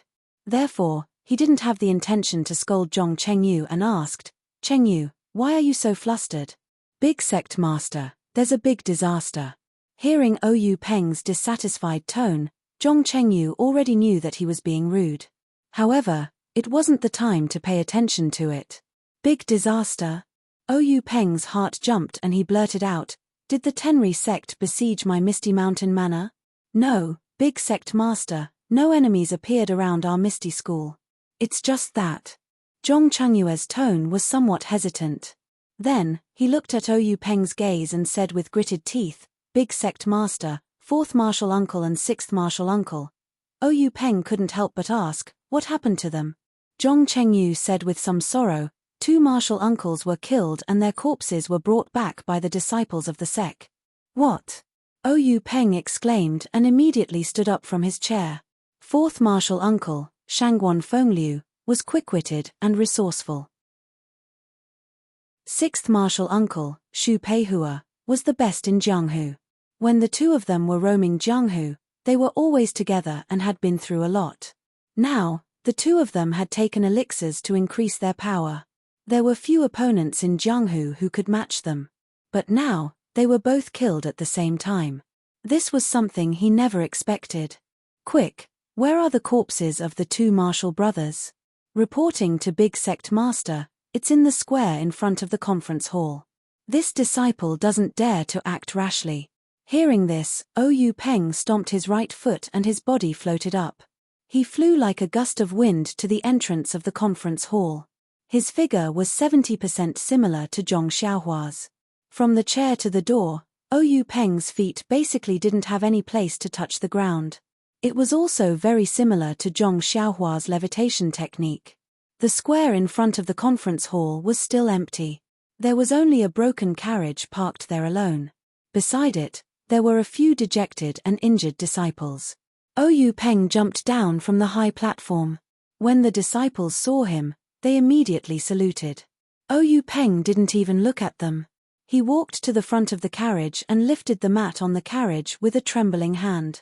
Seeing the familiar lifeless face under the mat, Oyu Peng's heart couldn't help but ache and almost shed tears. This was the person he had grown up with, practiced martial arts with, and roamed the Jianghu with. They weren't blood brothers, but they were better than blood brothers. Now, this person was quietly lying in this shabby carriage, closing the eyes that had cared for him for dozens of years. Oyu Peng raised his head and shouted sternly, "What are you doing? Why didn't you buy the best coffins and use the best carriages to bring the two elders back?" The disciples were submissive. Only one of them mustered up the courage and said, "Sect leader, it's not that I didn't want to buy the coffins for the two elders. It's just that after the attack, the masked man in black had already prepared the carriage and mat. He told me not to move them. He also said that if I moved them and sect leader didn't notice anything wrong, I would be responsible for everything. I was afraid that I would delay the sect's important matters, so I rushed back and didn't dare to move them." Hearing his disciples' words, Oyu Peng clenched his teeth and regained his senses. He waved his hand and said, "All right, Cheng Yu, send someone to call eldest martial uncle, second martial uncle, and fifth martial uncle here. Also, carefully carry the bodies of the two martial uncles to the Divine Engineering Hall. Have Hall Master Shi and the Hall Elders examine them first. I want to see who was so bold as to touch the people of our Misty School. This debt of blood must be paid with blood. Also, the few of you, tell me in detail what happened when you were attacked." After he finished speaking, Oyu Peng didn't call the disciples to the Hall of Assembly. Instead, he asked them in detail in the square. When Zhong Chengyu heard this, he did not dare to tarry. He hurriedly called someone over and carefully instructed them to inform the three elders. He personally drove the carriage and brought the corpses of his two martial uncles to the Divine Mechanics Hall. The attack on Shangguan Fengliu and the others was very old-fashioned. The enemy didn't set up many traps. They just waited in one of the Misty School's branches. This branch was located in the corner of an extremely small town. There weren't many people there. When Shangguan Fengliu and the others arrived, it was already dusk. The group of more than 10 people was ambushed as soon as they arrived at the branch's courtyard. The elite disciples of the Misty School were very conceited. After all, they had been through the test of blood and fire. They also had two elders by their side. Naturally, they didn't plan to escape. They only wanted to avenge their brothers. It was a pity that the opponents who had set up the ambush seemed to have already predicted it. Or rather, the opponents were extremely powerful. Although their numbers were not much higher than the ethereal sect, the moment the ethereal sect's disciples exchanged blows with them, they realized that the men in black who had set up the ambush were all experts in the martial arts world. They actually managed to trap all the ethereal sect's disciples in the courtyard and none of them were able to escape. Shangguan Fengliu and Xu Peihua, who were holding the line, weren't in a better situation. They were facing three masters who were also masked in black. The three of them worked together to suppress the two of them. However, the two elders of the Misty School had taken the authentic strength-enhancing panacea, so they had more internal energy than their opponents. Even with Shangguan Fengliu's lightness skill, it was very likely that he could escape. However, if he ran away, Xu Peihua, who was left behind, would die. Therefore, Shangguan Fengliu could only fight side by side with Xu Peihua, hoping that they could fight their way out. Although the battle was divided into two groups, it was equally fierce and bloody. By the time night fell, the disciples of the Misty School had been completely annihilated. Only a few who were waiting to be used were left with their acupoints sealed. Shangguan Fengliu and Xu Peihua were also seriously injured. They were barely holding on. At this moment, a yellow-faced old man who hadn't been seen before floated over. Seeing the situation, he was very surprised. "What's wrong? These two people are so difficult to deal with. Why haven't they succeeded yet?" Shangguan Fengliu and Xu Peihua were shocked when they saw this person. Just as they were about to call out his name, the yellow-faced old man came in and hit their chests with his palm. In an instant, the two of them spat out blood and fell to the ground, dead before they could even say a word. The yellow-faced old man looked around and said proudly, "Act according to the original plan. Get someone to bring these two bodies back to the Misty School." Then, he floated away. When the injured disciple finished telling the whole story of the attack, Oyu Peng's frown deepened. These disciples' kung fu was weak. They were the ones who were supposed to contact and guide the disciples. When they were attacked, they could only take care of themselves. How could they have the time to observe and collect other information? Moreover, when their acupoints were sealed, they only heard a few words and knew that a master of the masters had arrived and killed the two elders in one move. How could they know who this master was? At this moment, another disciple whispered, "Grand Gang Leader." This disciple secretly saw something. "Tell me quickly," Oyu Peng said anxiously. Among the three people who besieged the elders, one of them was wearing a felt hat. It was very strange, so I took a few more glances at him. Moreover, when they let us go, I took another glance at that person. At this time, his felt hat was gone. I reckon that the two elders had taken it away, but he was bald. The Daylin Temple. Oyu Peng called out the name of this sect.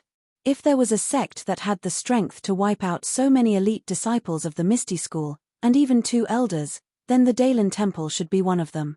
If there was a recent grudge with the Misty School, then the Daylin Temple should be at the top of the list. -3. Chapter 333. At this time, from the corner of the square, three people quickly walked over. They were Misty sects Hu Yuni, Li Jian, Li Laroa, Liu Qingyang, and Liu Laowu. The three of them came together and looked at Oyu Peng and the several injured disciples with astonishment. They asked, "Big sect leader, do you have any clues? Who's the one playing tricks behind us?" Oyu Peng waved at the disciples to let them go back and recover. He then turned to look at the three brothers who had grown up with him. He bit his lip and tears welled up in his eyes. He opened his mouth but didn't know what to say. Hu Yuni was careful and asked immediately, "What's wrong, third? What happened?" Liu Qingyang smiled. "Third brother, what are you afraid of? The Misty School has been through more than one or two crises. Didn't we get through them all safely? Oh right, where are fourth and sixth? Sixth still owes me 2 rounds of wine. That bastard's external skills are so bad that he's no match for me." His words seemed to have hit the softest spot in Oyu Peng's heart. Tears welled up in his eyes. Oyu Peng immediately turned his face away and swiped his finger in the air to cover it up. "They're at the Divine Mechanics Hall right now. Let's go take a look. That bastard sixth didn't look for me first. Damn it." Liu Qingyang was still careless and walked towards the Divine Mechanics Hall. Hu Yuni looked at Li Jian in surprise. He was about to ask Oyu Peng again when Oyu Peng also started walking and followed closely behind Liu Qingyang. A cold light flashed in Li Jian's eyes and he quickly followed. Perhaps he, who was the calmest, had realized something. Just as they reached the front of the Divine Mechanics Hall, they saw Zhong Chengyu rush out. He stopped when he saw the four of them and waited for Oyu Peng to approach before whispering, "Sect leader, Hall Master Shi and the others have seen it. Is it the Daylin Temple's technique?" Before Zhong Chengyu could reply, Liu Qingyang shouted, "What? The Daylin Temple's technique? Oh my, is Liu Qingyang injured? I told him to practice the Golden Bell Shield earlier. Now look, the old bald donkeys from the Daylin Temple are so cunning. Liu Qingyang is going to have a hard time. By the way, old sixth is injured. Why didn't he go to the pharmacy?" In an instant, Hu Laro Da and Li Laroa, who were following behind him, seemed to have understood something. They rushed forward, ignoring Oyu Peng and Liu Qingyang, and rushed into the Divine Machine Hall. Oyu Peng raised his hand in an attempt to stop her, but he only managed to raise his arm a little before it fell limply to the ground. Old Fifth Liu didn't understand and followed him in. Just as Oyu Peng was about to take a step forward, Zhong Chengyu said, "Grand Sect Master, the two martial uncles didn't die at the hands of the Daylin Temple. The 2 fatal palm prints on their bodies were from the Righteous Alliance's Grand Universe Palm." "Ah, Zhong San's Grand Universe Palm? How is this possible?" Oyu Peng was even more surprised. At this moment, Old Fifth Liu's sorrowful shout came from the Divine Mechanics Hall, Old Fourth. Old Six. What followed was a burst of wailing. Oyu Peng looked at the door of the Divine Mechanics Hall. His feet moved slightly, but he quickly retracted them. Standing there silently, Oyu Peng stroked the short beard on his chin and frowned deeply. After a while, he instructed Zhong Chengyu, "Chengyu, Hurry and inform the disciples to be on full alert from now on. I reckon that there will be strong enemies coming soon. Be prepared to drag Ethereal Peak in. Also, send more men to move all the precious items in the manor to the secret chamber. If anything happens, we'll defend against the enemies with the mountain. This manor is easy to attack but hard to defend. We can only rely on Ethereal Peak. Oh right, also, find someone to send the young mistress to Ethereal Peak. This has to be done first. Zhong Chengyue's expression froze when he heard that. He hurriedly accepted the order and was about to leave. Oyu Peng stopped him and whispered in his ear. Zhong Chengyue was shocked and puzzled. He asked, "Master, are we really going to do this?" Oyu Peng nodded. "Let's do it. It's either the fish dies or the net breaks. Even if we die, we'll make sure that their efforts are in vain. But, Master, will this person succeed? Sigh, man proposes, God disposes. Who knows?" Zhong Chengyue nodded and left with the order. Oyu Peng sighed as he watched Zhong Chengyue leave in a hurry. Then, he took a deep breath and tidied his clothes before walking steadily into the Divine Secrets Hall. In the Divine Secrets Hall, 2 tall wooden coffins were placed in the middle. Although the sun was shining brightly and a lot of sunlight shone in, it was still desolate. The Divine Secrets Hall's Shiyu Kuan and 2 white-haired elders stood beside the coffins with their hands clasped behind their backs. They looked sad. Big Bro Hu and Li Laroa stood on the other side, staring at their 2 junior brothers in the coffins. No one knew what they were thinking. Only old Fifth Liu held on to Shu Laoliu's hand like a child. Tears streamed down his face. Oyu Peng quietly walked to a corner of the coffins. He did not speak and just looked at it quietly, as if he was reminiscing about the past. The entire Divine Secrets Hall had long lost its former solemnity. Only sorrow filled the entire hall. After a while, old Fifth Liu had cried enough. He jumped up, wiped his tears and ran to Oyu Peng. He tugged at Oyu Peng's clothes and shouted, "Laoliu, who did it? Was it the bald donkeys from the Daylin Temple? Which one? I must settle this with him today so that 6th brother can rest in peace in the underworld." Oyu Peng looked at Liu Qingyang and said softly, "Laoliu, calm down and listen to me." "Calm down my ass. How can I calm down? Laoliu and Laoliu were killed and they even sent someone to their doorstep. Isn't this a slap to the Misty School's face? If I don't take revenge, my surname is no longer Liu. Laoliu, tell me who it is. Is it Chang'eng or Changsheng? Did Changsheng do it himself?" Oyu Peng said with a gloomy face, "The fatal injuries on Laoliu and Laoliu were caused by Zhongsan from the Righteous Alliance. However, it was said that there were monks involved. I suspect that the Daylin Temple was involved. Zhongsan? This ruffian has never interfered with our Misty School. How dare he do this? I'm going to find him." After old Fifth Liu finished speaking, he swung his arm and was about to rush out. How could Oyu Peng let him go? He pulled him back and advised, "Laoliu, where are you going to find him? Are you going to kill your way to the Righteous Alliance's main peak? Even if it's the Righteous Alliance's righteous peak, so what? At the very least, I'm about 200 pounds. I'm going to go against the Righteous Alliance." Old Fifth Liu was full of pride. He threw Oyu Peng's hand away and was about to leave. At this moment, Big Boss Hu scolded, "Laoliu, stop. Don't you think it's chaotic now? Do you want us to worry about you? Do you want us to watch you get sent back by someone else?" Old Fifth Liu listened to Big Boss Hu the most. Naturally, he didn't dare to move half a step. He only said loudly, "But, Big Brother, Laoliu and Laoliu." After saying that, he stomped his feet vigorously. In the end, he squatted down and used his fists to hit the ground. After a few hits, blood dripped from his fists. Seeing this, Big Boss Hu sighed and didn't stop him. Oyu Peng walked over and patted Liu Qingyang's shoulder, saying, "Laoliu, get up. Don't worry, we'll definitely avenge Laoliu and Laoliu. Even if we have to sacrifice all of our Misty School's resources, we'll kill our way to the Righteous Alliance's peak." Good. Liu Qingyang immediately stood up. He ignored the blood on his hands and asked, "When are we leaving?" Oyu Peng smiled bitterly. Laroliu, don't worry. Even if we don't kill our way to the Righteous Alliance's peak, they'll immediately send us to our door. Is that so? Big Boss Hu and Old Fifth Liu asked in unison. However, while Liu Qingyang was pleasantly surprised, Hu Yuni was somewhat astonished. What's going on here? Laroliu, tell us in detail. Big Boss Hu frowned and asked.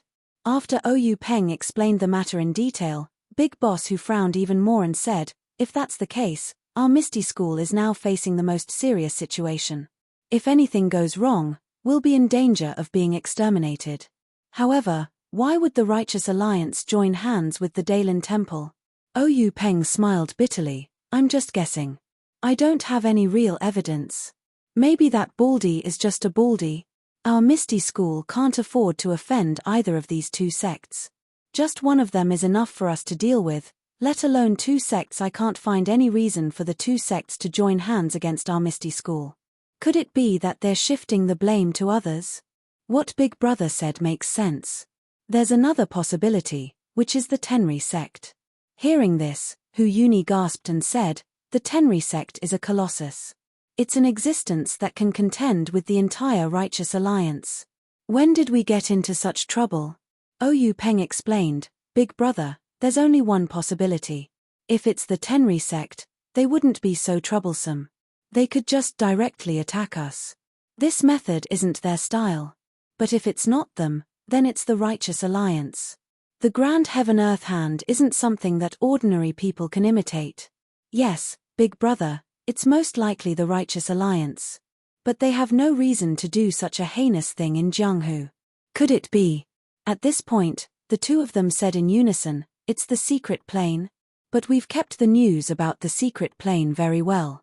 Even the Hall Masters know very little about it. How could they leak it? Alas, Big Brother, we didn't leak it, but we can't guarantee that the Yangming Villa, the Tan family, and the WN Jianfeng didn't leak it. But it's not very likely. Yangming Jusha is an extremely cautious person. His Yangming Villa is not easy for outsiders to enter. The Tan family is a big family that practices martial arts. It's even harder to sneak in than the Misty School. WN Chengjiu of the WN Jianfeng is even more scheming. He even spies on the Five-Claw Peak. How could he leak the news? I estimate that there are no more than 5 people on his side who know about the secret plane. Alas, Big Brother, there's no such thing as an impenetrable wall in the world. We've been operating the secret plane for 3 or 4 years and have reaped endless benefits from it. In recent years, the development of the Misty School has relied on the medicinal materials in the secret plane. It's hard to guarantee that no one will find out. Moreover, we've also obtained the life-prolonging pill from the secret plane. Such a heaven-defying thing will definitely shorten one's life if we have it. Misfortune is a blessing in disguise. The ancients didn't deceive us. -3. Chapter 334. When the two of them analyzed up to this point, they had already determined that the news of the secret plane must have been leaked, which attracted the attention of the Righteous Alliance. Ari, success is because of the secret plane, failure is also because of the secret plane. Hu Yuni sighed.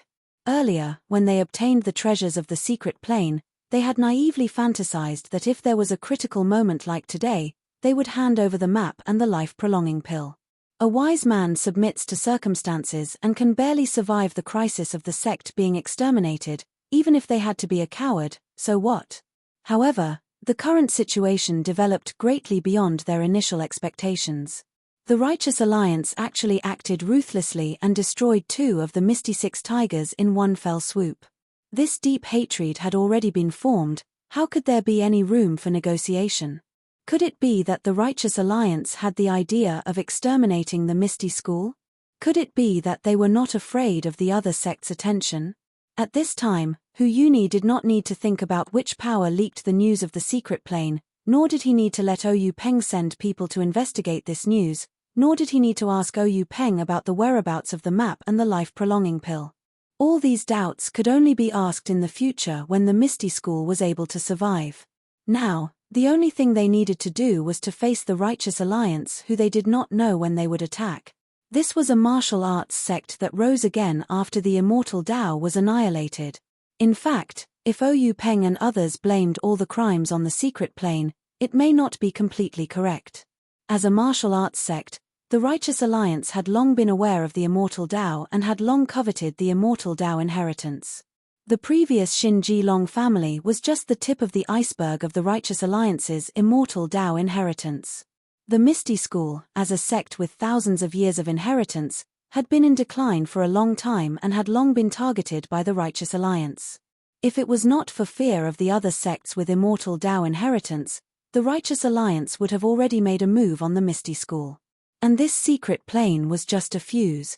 Even if there was no secret plane, sooner or later, the Righteous Alliance would inevitably make a move on the Misty School.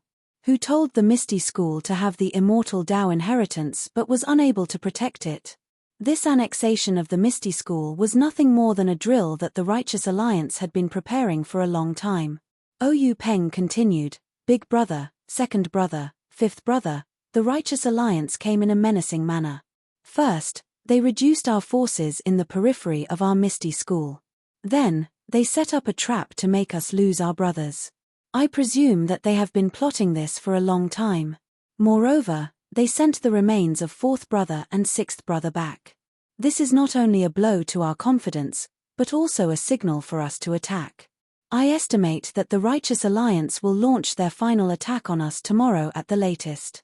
"Aha!" Old Fifth Liu shouted and jumped up. "Third brother, I'll go get my axe. I'll guard the archway. I'd like to see if that yellow-faced Zhong San can step on my body and walk into the Misty School." With that, he ran out of the Divine Mechanics Hall like the wind. Oyu Peng raised his hand to stop him, but Hu Yuni said, "Let old Fifth go." Then he said to Li Jian, "Second brother, go and watch him. Don't let him do anything stupid." Li Jian didn't say anything and chased after him. After the two left, Hu Yuni asked, "Third brother, do you think we should send a message to the Daylin Temple and the Cult of Incense? Ask them to come and help us?" "Well, the Daylin Temple hasn't been cleared of suspicion. They might not, maybe it's just a bald man. Even if it's a monk, it doesn't mean that the Daylin Temple is involved. After all, they are all part of the path of immortality. They might help us." "Help us?" Oyu Peng sneered. "According to the records, when the Shundao sect was destroyed, the Daylin Temple didn't help us. That was then and this is now. If we don't have the Daylin Temple and the Cult of Incense's help, even if we barely make it through tomorrow, the Misty School's vitality will be greatly damaged. Why don't we give it a try?" Oyu Peng sighed. "Now that things have come to this, we can only give it a try. The Righteous Alliance has been plotting for a long time. They might not let us send out a message." Then, Oyu Peng said to Hall Master Shi of the Divine Mechanics Hall, "Hall Master Shi, send a few elite disciples in groups to the Daylin Temple and the Cult of Incense to ask for help." Shi Yukuan cupped his hands and said yes. Then, he quickly left with two elders. For a moment, the Divine Mechanics Hall fell into silence. Oyu Peng and Hu Yuni were like stone statues. They stood in front of the coffins and stared at the two people who seemed to be sleeping for a long time. They didn't say a word. After an unknown period of time, time seemed to have lost its value in grief. No matter how much time passed, it couldn't make up for the memories. Suddenly, Oyu Peng opened his mouth and said softly, "Big brother. Third brother, sigh. In the past, when I saw other people go through life and death, I always felt that it was because of love. But now that it's my turn, I know what it means to be a hero with a short breath. I watched you all grow up. Us 6 brothers have roamed the Jianghu together since we were young. How many storms of blood have we safely walked through? Of course, we've long held our heads in our hands. But who would have thought that when the Misty School was flourishing, something like this would happen? I thought I would be the first to lie in the coffin." "That's right, big brother. Parting is inevitable in life. I didn't know that death was so close to us, forcing us to be unprepared." Hu Yuni sighed but didn't say anything. Oyu Peng continued, "Big brother, I have an extremely important matter to entrust to you. Entrust. Third brother, what do you mean? It's like this, big brother. This time, the Righteous Alliance came prepared. They must have made a meticulous plan. Our Misty School hastily accepted the challenge. Moreover, their strength is clearly not on the same level. I'm worried that our Misty School won't be able to escape this misfortune. Huyuni didn't reply. He seemed to know that Oyu Peng wasn't lying. Big brother, the Misty School can be destroyed, but the Misty School's legacy can't be lost. As the leader of the Misty School, I can't abandon my brothers at this time. The heavy responsibility of protecting the Misty School's descendants will be entrusted to Big Brother. This, Huyuni muttered to himself. He wasn't an impulsive person and was very clear about the severity of the matter. Otherwise, he wouldn't have given the position of leader of the Misty School to Oyu Peng. In his heart, he was extremely willing to stay and avenge his two junior brothers. But logically speaking, he also knew that the most important thing now was to preserve the Misty School's legacy. Can't fifth brother go? Huyuni probed. What do you think, big brother? Oyu Peng didn't give a direct answer. He knew that big brother who was very clear about this. Sure enough, Huyuni sighed again. I want to kill the thief, but I'm powerless. Then, Oyu Peng said, Big brother, go and prepare. Bring all the martial arts manuals of our Misty School. Also, pick out some of the talented low-level disciples. Forget it, take away all the commoner level 1 and level 2 disciples. They won't be of much help here. Even if they aren't talented, they'll still be a spark of our Misty School. I'll also take some of the elite disciples to protect you. The Righteous Alliance will definitely guard against us. However, it is extremely difficult for them to guard against the secret passageway at the back of Misty Peak. Big brother, after you are ready, just wait in the secret passageway. If something unexpected happens, just rush out immediately. No matter how many people the Righteous Alliance has, they won't be able to surround the entire Misty Peak. Once we rush out, big brother, I'll leave it to you. Take the spark of our Misty School and find a place to hide and accumulate strength. We'll think about making a comeback when we have the chance. Oh right, big brother, during this period, let's see how the Daylin Temple and the incense cult react. If it's not necessary, it's better to avoid contact with them. Everyone in the Jianghu is a wolf. Yes, third brother, I know this. Although I don't have the talent and vision of a faction leader like you, I'm still confident in protecting these little bastards. But, third brother, I gave you the position of faction leader back then. Today, you'll have to take the blame for me. Big brother, as the faction leader, I have to take the blame for the entire faction. I already had this awareness when I took over the Misty School from Master. Big brother, don't worry. Maybe things aren't that bad. Maybe the Daylin Temple and the incense cult have already noticed the Righteous Alliance's movements and are on their way to help. These words were extremely unrealistic. Huyuni also knew that he was just comforting himself. He walked over and patted Oyu Peng's shoulder, saying, Third brother, take care. At this moment, Oyu Peng didn't have the dignity of a faction leader at all. He was just like a child who had just started learning martial arts. He stood there obediently and smiled, saying, Don't worry, big brother. I know. Huyuni looked at him with tears in his eyes. If nothing unexpected happened, this would be a life and death parting of the two brothers who were as close as father and son. Oyu Peng couldn't hold it in anymore. He reached out his hand and Huyuni reached out to hold it. It was just like when Oyu Peng was young and Huyuni took his hand to the top of Misty Peak to teach him martial arts. Big brother, be careful. Third brother, be careful too. Out of all the words he could only say this ordinary sentence. Immediately after, the two brothers let go of each other and laughed loudly. What joy is there in being a great man who can support the heavens and earth? What is there to fear in death? Life is like a floating cloud that comes with the wind and goes with the wind. With that, Huyuni flicked his sleeves and rushed out of the door. Oyu Peng stood there in a daze for a moment, feeling the loneliness after a feast. Just as he was about to turn around and look at his brothers in the coffins, he heard hurried footsteps outside the door. At this moment, Oyu Peng couldn't even be bothered to frown as he walked slowly towards the entrance of the Divine Secrets Hall. He had just taken a few steps when he saw Zhong Chengyu rushing in with a nervous expression. Zhong Chengyu was originally extremely flustered. However, when he saw Oyu Peng's unhurried manner, he was stunned at first. Then, he slowed down and lowered his voice, saying, "Big faction leader, things have taken a turn for the worse." Oyu Peng smiled first and said, "Chengyu, have you done what I asked you to do?" "Yes, big faction leader. Other than the matter of eldest martial uncle finding someone to take over the secret martial arts manuals, everything else has been done." "Good. Chengyu, as the eldest disciple of the Misty School's headmaster, you should have the resolve to surpass others. I know that you're handling the sect's affairs with ease, but you lack the tempering in times of danger. This is a chance given to you by the heavens. As long as you get through this crisis, you'll be able to look down on others, and I can also rest assured that the entire Misty School will be in your hand."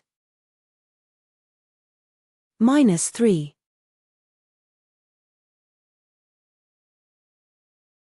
Chapter 335. Zhong Chengyu listened with his hands down and nodded repeatedly. How could he not know in his heart that at this time, other than Oyu Peng, he, the chief disciple, should be the one to straighten his back in front of all the disciples? He did not have the slightest room to retreat. He was also clear about what eldest martial uncle wanted to do, but this very important matter could not be done by him. He could only stand beside master with a smile. This was the pride of a direct disciple, but also the sorrow of a direct disciple.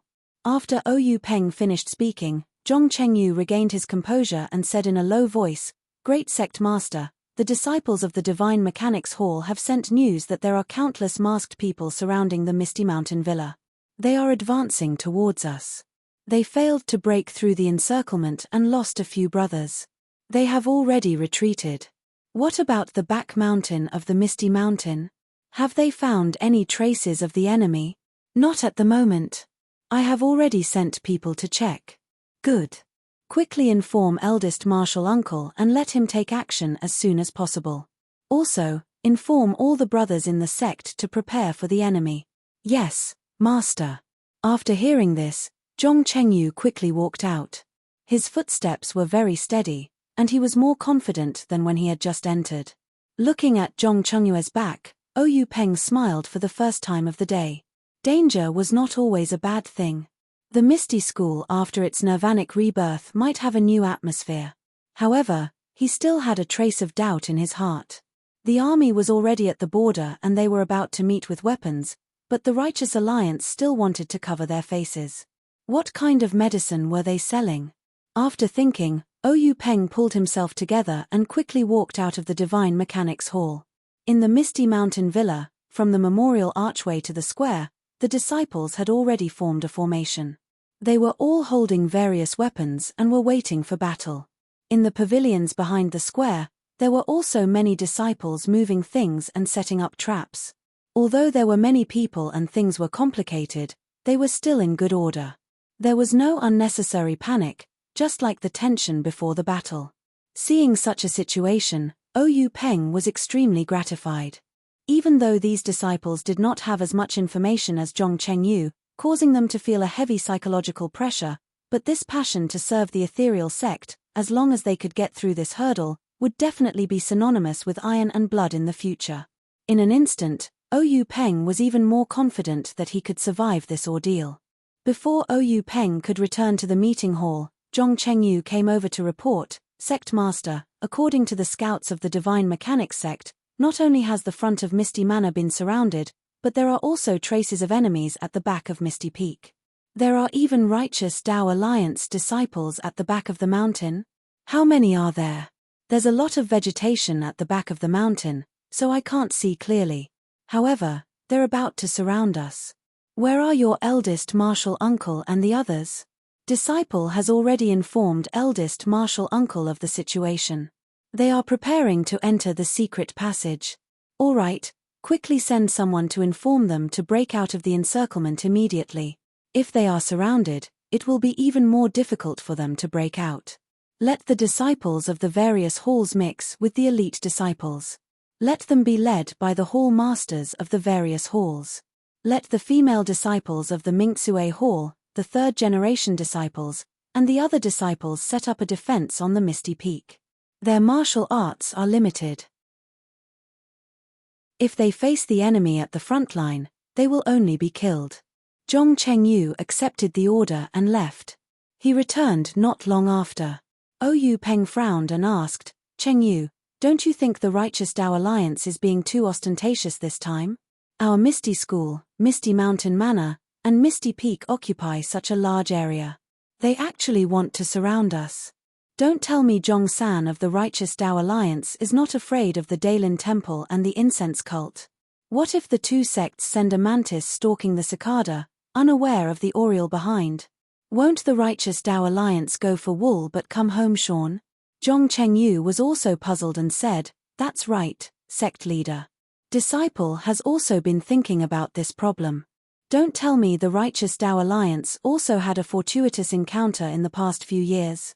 Even if they have more disciples than us, if they kill 1,000, they will lose 800 of their own. If they don't have full confidence, why would they dare to do such a desperate thing? That's right, there's something fishy about it. That's right, Chengyu, did you notice that the Righteous Tao Alliance is covering their faces in broad daylight? Aren't they trying to hide something? Ha ha ha, sect leader is right. This kind of small fry, I'm afraid they don't dare to see the light. Both master and disciple laughed heartily. However, their laughter hid deep sorrow. If something was out of the ordinary, there must be something fishy about it. It's just that they didn't know about it. Time passed bit by bit and it was already close to noon. In front of the memorial archway, there were already many masked people in martial attire. They were all armed and just by looking at their figures, one could tell that they were all valiant people. It was as if they were waiting for something. Sure enough, when noon came, a whistling arrow rose from the back mountain of the Misty Peak. With a loud bang, the masked man immediately shouted and drew his weapon, rushing towards the Misty Mountain Manor. Like a tidal wave, he charged towards the defensive line that the Misty School's disciples had already set up. Hearing the whistling arrow from the back mountain, Oyu Peng's expression changed. He immediately said calmly, Chengyu, how is the defensive line at the back mountain? Don't worry, sect leader. I've already sent the elite disciples over. The back mountain is easy to defend and hard to attack. It shouldn't be a problem. Oyu Peng nodded slightly. He knew that the back mountain of the Misty Peak was mostly steep cliffs and there were many paths that didn't lead up. They only needed to send a few elite disciples to block the enemy. The battle was very fierce. Not long after, there were casualties and screams could be heard from time to time. Oyu Peng stood there with his hands behind his back. His eyes were slightly narrowed and his teeth were slightly clenched. He had a rare impulse in his heart. He really wanted to swing his sword and fight side by side with his brothers in the sect. However, he knew that a sect leader wasn't meant to swing his sword. Sensing the change in Oyu Peng's expression, Zhong Chengyu said, Sect leader, I'll take command here. You should go to the Misty Peak first. Fifth uncle and miss are both there. You can only take command of the situation if you go there. Oyu Peng nodded slightly and said, then I'll leave this place to you. Chengyu, if things don't work out, retreat to the Misty Peak. As long as there's life, there's hope. Yes, sect leader. I understand. After saying that, Oyu Peng looked at the stalemate of the battle and returned to the Misty Peak. Along the way, Oyu Peng saw many disciples with weapons lying in ambush by the side of the road and behind the rocks, waiting for the enemy to attack. Looking at the nervous expressions of many female disciples, Oyu Peng shook his head slightly. As he was walking, Oyu Peng suddenly saw a figure that he had almost forgotten. He waved his hand and said, Zhong Xiaohu, come here for a moment. Sect leader. Zhong Xiaohu walked over quickly. Oyu Peng asked, Zhong Xiaohu, why are you here? Zhong Xiaohu said in surprise, I heard from the sect leader that the third-generation disciples are required to set up a defense in the mountains. So I came. My master and the others are in front with the sect leader. Oh. Oyu Peng realized that although Zhong Xiaohu was old, he had just joined the sect and could only be considered a third-generation disciple. Moreover, His martial arts were indeed weak. If he fought the enemy in the front line, he would be killed within a few moves. So, he smiled and said, "Didn't the sect leader choose the first and second rank disciples? Why didn't you leave?" Sect leader. Zhong Xiaohu was a little excited. At this time, Oyu Peng still remembered him. How could he not be grateful? He said, "My talent is limited. It's better not to compete with those children. Besides, I have the strength to fight. I can contribute to the Misty School when the Misty School is in danger. I'm willing to live and die with the Misty School. I'd rather die together with the Misty School than drag out an ignoble existence." Oyu Peng nodded and patted him on the shoulder, saying, "Good. However, your martial arts are indeed weak and you're dragging out an ignoble existence. It's not necessarily a bad thing for a hero." After saying that, he left Zhong Xiaohu, who was still pondering the meaning of his words, and went up the peak. On the misty peak, the autumn noon sun was still scorching. Even with the whistling mountain wind, it still made people feel uncomfortable. Many family members and disciples of the Misty School had already gathered here. Seeing Oyu Peng come up, the sect leader's wife, who had never asked about the affairs of the sect, took the initiative to ask quietly, "How is it? What's the situation down there?" Oyu Peng smiled and said, "Madam, don't worry. It's just a clown. How can he be a match for our Misty School?" The sect leader's wife smiled and did not ask any more questions. At this time, Oyu Yang walked over and said, "Big brother." Oyu Peng looked at Oyu Yang kindly and said, "Yang you don't blame Big brother, right?" Oyu Yang was extremely intelligent. How could she not understand Oyu Peng's meaning? She smiled and said, "Big brother, Yang has lived under Big brother's protection since I was young. Today, when the sect is in danger, I should go through thick and thin with the entire Misty School." Oyu Peng smiled and said, "Yang has such feelings. Our Misty School's danger is not for weak girls like you to bear. However, you're the sister of the sect leader of the Misty School. How can the Righteous Alliance let you go? If we let you go, the Righteous Alliance will definitely send more people to search for you. It's not safe at all. On the contrary, Big brother and the others won't be able to escape. Therefore, rather than leaving you outside, it's better to let you stay by Big brother's side. You don't have the strength to truss a chicken. Even Zhong San of the Righteous Alliance can't force himself on you. I understand, Big brother. You don't have to explain." Oyu Yang's face was obedient. However, her slightly thin body under the hot sun and the mountain wind made people feel pity for her. Without waiting for Oyu Yang to leave, Liu Qingyang and old Fifth Liu came over again. Holding a large axe, they arrogantly said, "Third brother, how can you let me go up the mountain? Rather than waiting here, it's better to let me go down the mountain and kill a few Righteous Alliance thieves with Shenyo and the others." Oyu Peng smiled and said, "Old Fifth, I'll need you later. Look, our family members and the disciples of Mingxue Hall need your protection. If it weren't for the fact that your martial arts are much better than Shenyo's, how could I let you take on such a heavy responsibility?" Old Fifth Liu opened his mouth and said, "I knew third brother wouldn't be biased. Don't worry. As long as I'm here with this pair of axes, that Zhong San won't be able to take even half a step into Misty Peak."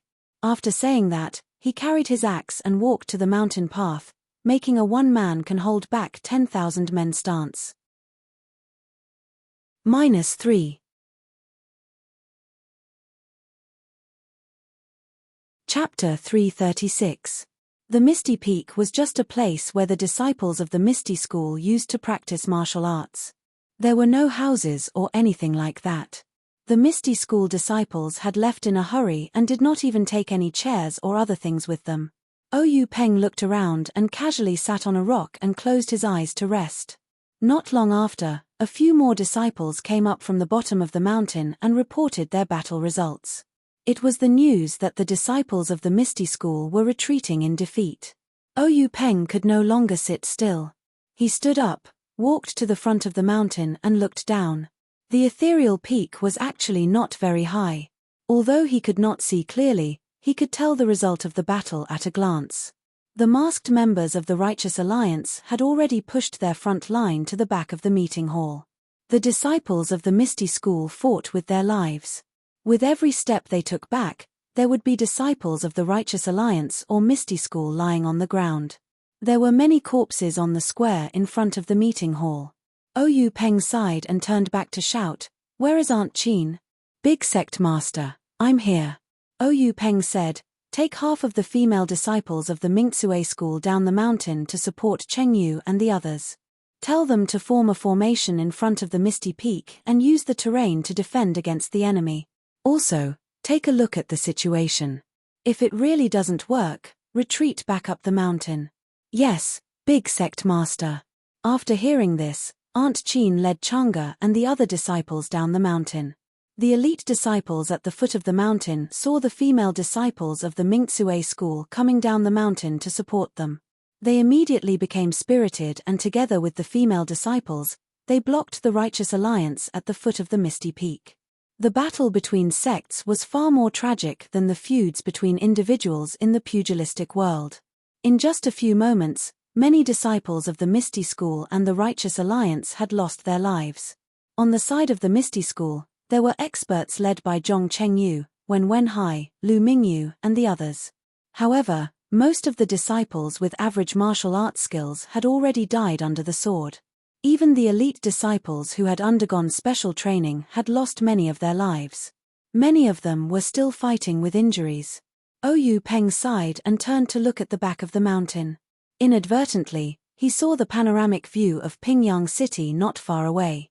He could not help but feel a pang in his heart. Back then, his younger senior brothers loved to watch the lights of Pingyang City at night when they were not practicing martial arts. In the blink of an eye, decades had passed. Everything seemed to have happened just last night. Today, he was separated from his two brothers by life and death. The changes in the world and the cycle of heaven were truly unpredictable. The back of the mountain was peaceful. There were almost no signs of fighting. The main focus of the Righteous Alliance must be in front of the Misty School. The back of the mountain was just to prevent the disciples of the Misty School from escaping. Oyu Peng estimated that Hu Yuni should have led a group of disciples through the secret passage by now. Perhaps, they would be lucky enough to avoid the disciples of the Righteous Alliance. Unfortunately, just as he was thinking, he saw a commotion in the back of the mountain. The faint sound of swords clashing could be heard. Wasn't it the direction of the exit of the secret passage? Could it be that the Righteous Alliance knew about the exit of the Misty School's secret passage? However, before Oyu Peng could think further, a whistling arrow was heard from the secret passage. Oyu Peng was shocked. He hurriedly ran to the front of the mountain. When he looked down, from afar, from the direction of Pingyang City, there were many blurry figures leaping over like bullets. A long howl was heard from one of the figures in front. The sound was so loud that it shook the surroundings. It showed that the person's inner strength was extremely profound. Hearing this long howl, Oyu Peng's eyes flashed fiercely. His entire person exuded a shocking murderous aura. At the same time, he circulated his qi in his dantian. A purple color flashed across his face. He also let out a long howl. His aura was not inferior to the former's. After the two long howls, the blurry figures were much closer. There were about 4 or 5 of them in front. They were approaching the main road of the ethereal villa. One look and one could tell that they were people with superb qinggong. Seeing this, Oyu Peng felt much more at ease. The person who let out the long howl was the leader of the Righteous Alliance, Zhong San. The few behind him must be the deputy leaders of the Righteous Alliance. Since the main characters had appeared, the ending had to begin. Everything would come to an end. Not long after, Zhong San and the others had arrived at the entrance of the ethereal villa. Zhong San was an old man with a yellow face. He was dressed in hemp clothes. He was not in a hurry to enter the Misty School. Instead, he stopped at the foot of the archway and stared at the two majestic words. After staring for a long time, he waved his hand and led the 4 deputy leaders behind him into the ethereal villa. Ever since Zhong San's roar sounded out, the Righteous Alliance's attacks had also increased, and the number of casualties on both sides had increased by quite a bit. Seeing that the two sides were either fighting one-on-one or ganging up on several people, Zhongsan frowned slightly. Soon after, he increased his speed and passed through the intense battle, completely ignoring the Righteous Alliance disciples who were still at a disadvantage. That was soldiers against soldiers, generals against generals. Liu Peng would not brandish his sword here.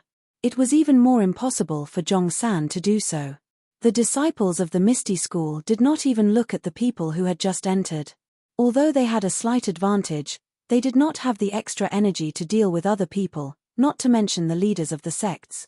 Only when they were going up the mountain did a few low-level disciples try to attack the leaders of the Righteous Alliance with their weapons. However, before the weapons could even reach them, the figures of the leaders had already disappeared.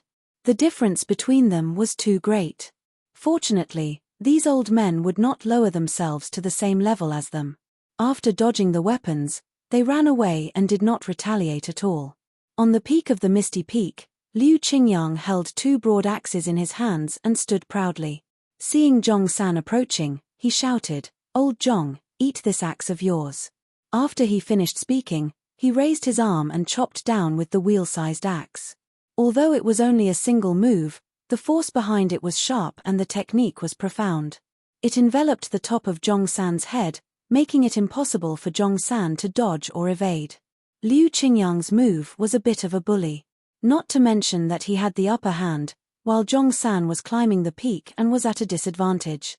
In fact, even if Zhongsan could stop and let this move pass, Liu Qingyang would not do so. Who was Zhongsan? He was the leader of the Righteous Alliance. When he did not show his face, his howl could shake the entire place. But when he just showed his face, he was suppressed by others. How could he dare to let others do this?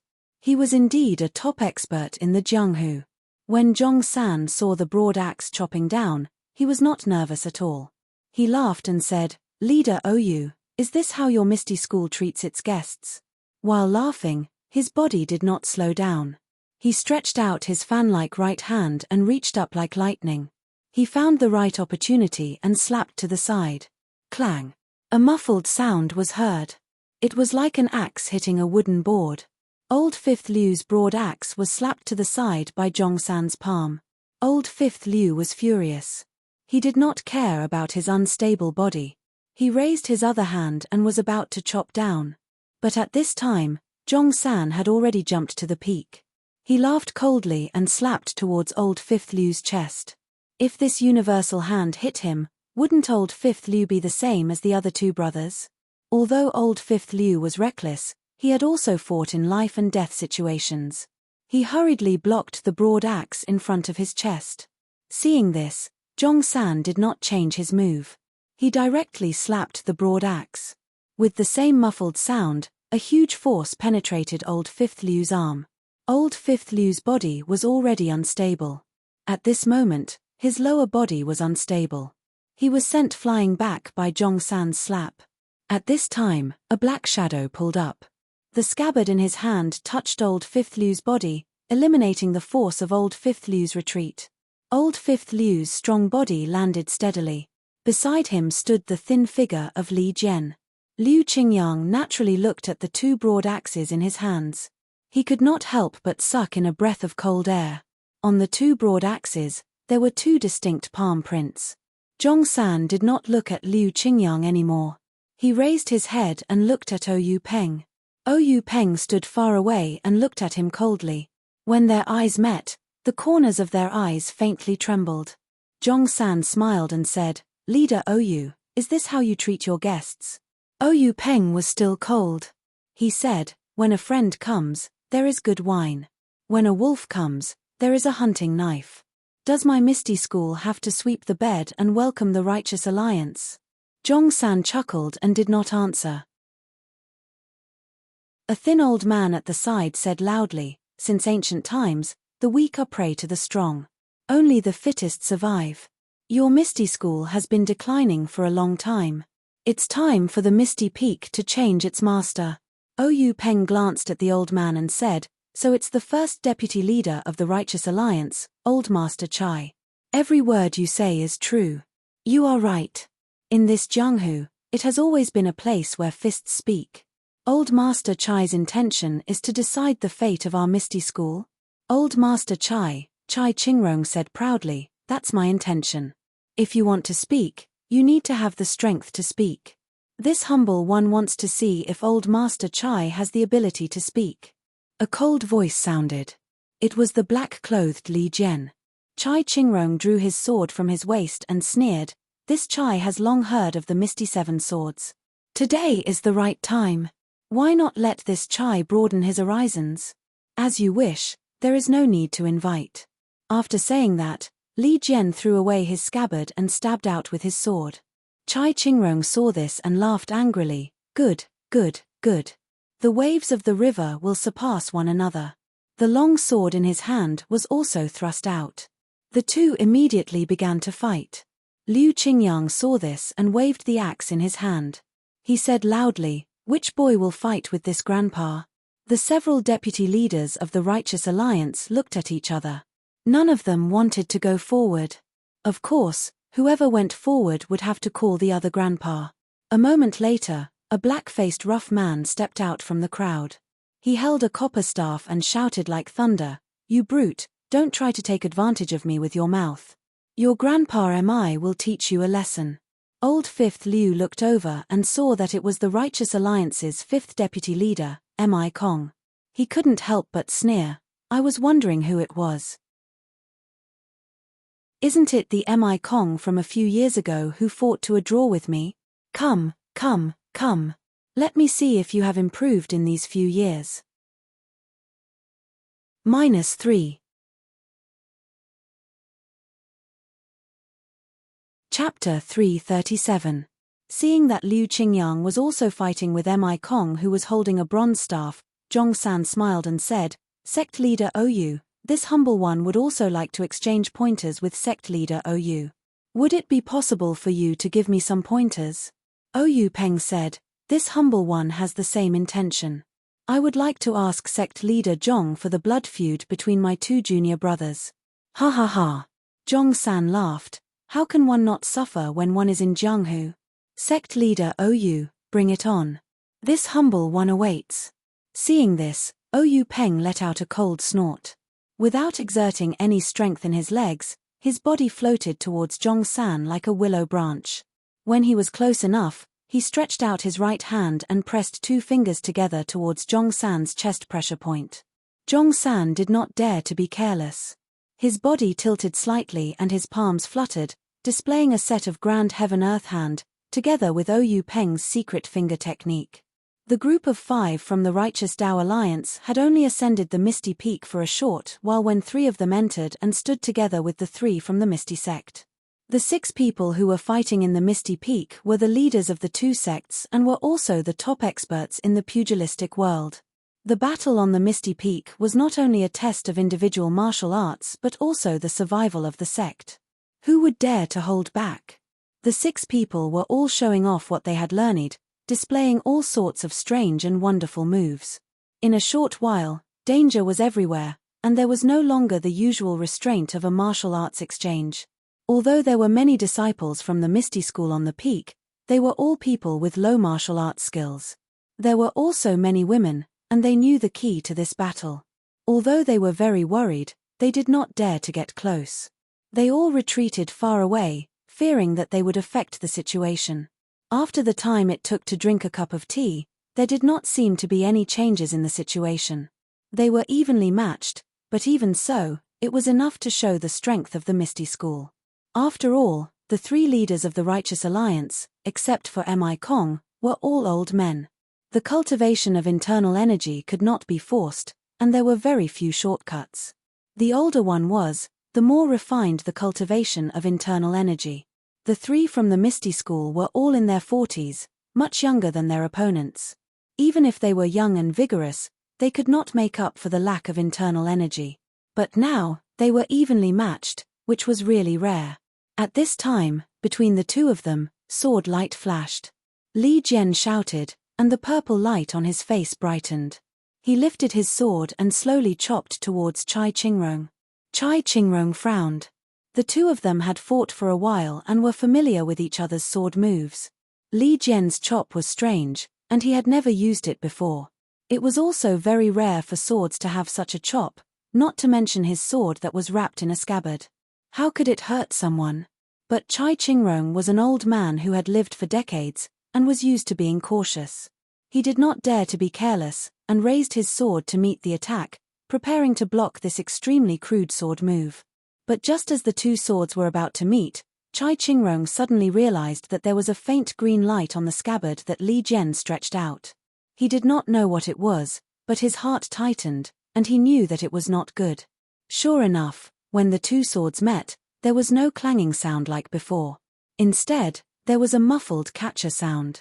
Chai Qingrong's hand lightened, and the sword in his hand was easily cut in half by Li Jian's scabbard.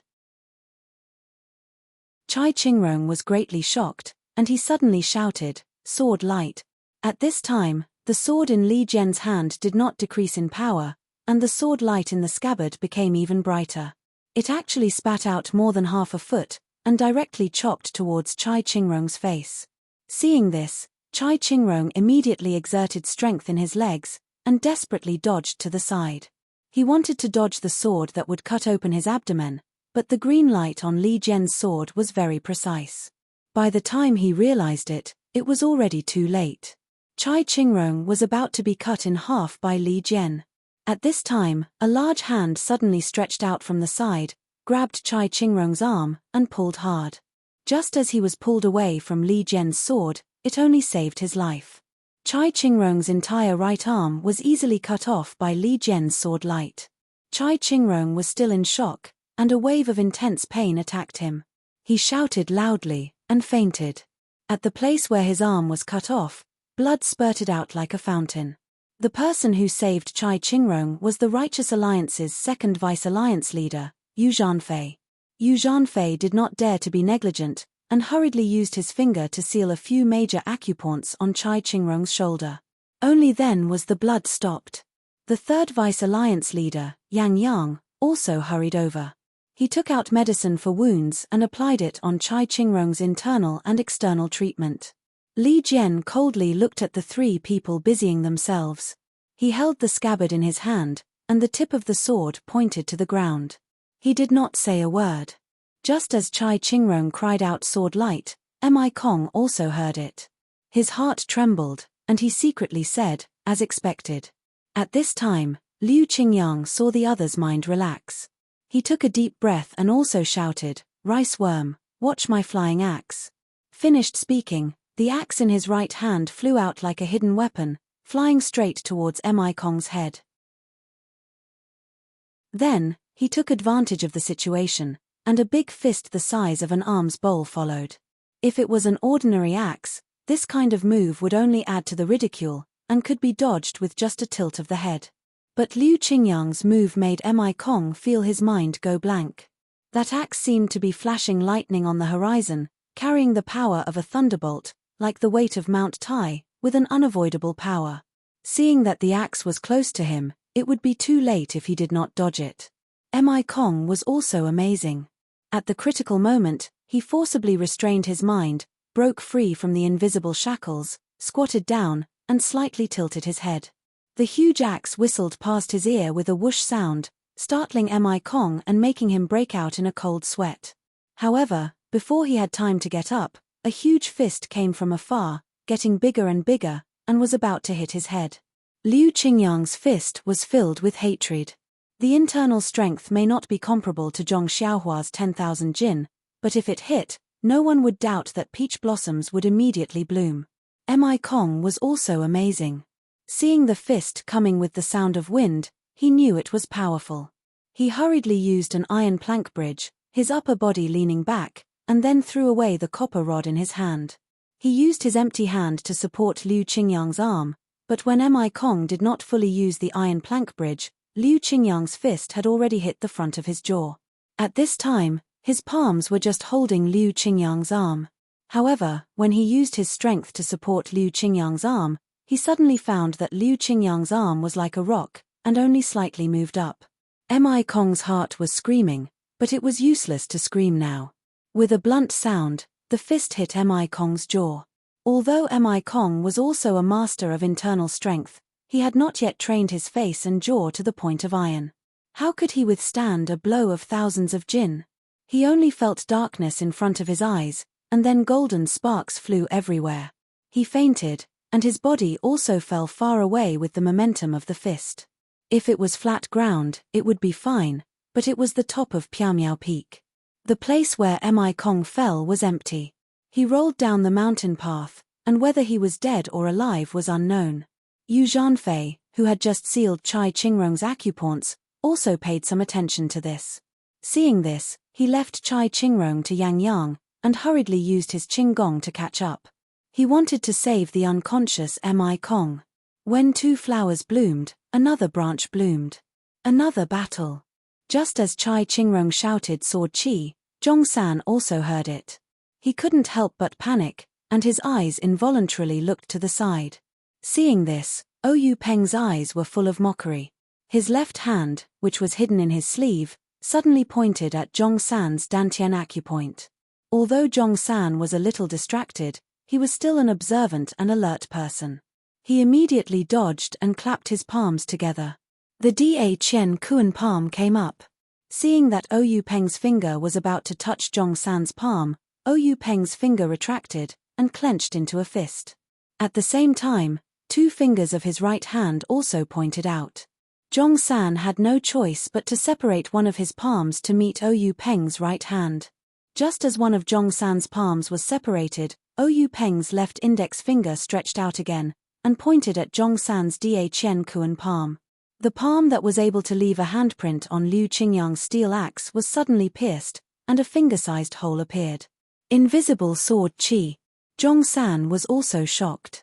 He didn't dare to continue fighting, and wanted to retreat. But how could Oyu Peng let him go? His figure flew up, following him like a shadow. The two fingers of his right hand were also like a sword, and went straight for Zhongshan's dantian. Zhongshan didn't dare to let him hit. The dantian acupoint was the essence of internal strength. If an ordinary expert used internal strength to hit it and break it, then all their internal strength would be gone, let alone an expert like Oyu Peng. If the invisible sword Qi entered his body, wouldn't it immediately turn Zhongshan into a cripple? At this time, among the group of 5 people who had just climbed up the misty peak, Yu Zhanfei's figure had just disappeared from the peak. Only Yang Yang was still supporting the unconscious Chai Qingrong. Yang Yang saw that the Alliance Master's situation was critical, so he didn't care about taking care of Chai Qingrong. He placed her on the ground, drew the long sword from his waist, and slightly shook it, wanting to rush up to help. To the side, Li Jian, whose sword was pointed to the ground, looked at the triumphant Liu Qingyang and couldn't help but deeply frown. Looking at the level of martial arts of the Righteous Tao Alliance's Alliance Masters, it was only SOSO. His own 6 brothers had all taken chi-generating pills and bone-strengthening pills, so their internal strength was extraordinary. Since these Alliance Masters couldn't beat him, how could they kill Old 4 and Old 6? Only if several Alliance Masters rushed up and bullied them with numbers would they be able to succeed. Thinking of this, Li Jian's eyes flashed with a cold light. The scabbard in his hand was also drawn, and he slowly walked up. The situation immediately became 2 against 2. Yang Yang hesitated for a moment, not knowing how to make a move. At this time, Zhongshan opened his mouth. He fled to the back of the mountain and loudly shouted, "If you guys don't come out, I will be seriously injured by Oyu Peng." Seeing this, Oyu Peng was also stunned. His internal strength was now profound, and he had already paid attention to the back of the mountain, but he didn't see any movement. However, things were out of his expectations. Following Zhongshan's cry for help, from the back of the misty peak, several people jumped up. -3.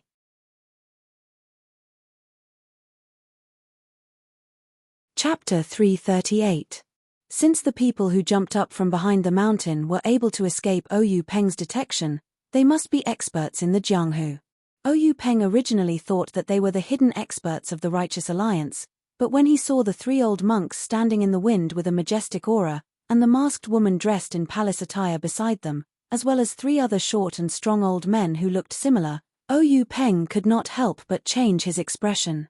He raised his arm and pointed at them, saying, "You, how can you collude with the righteous alliance?"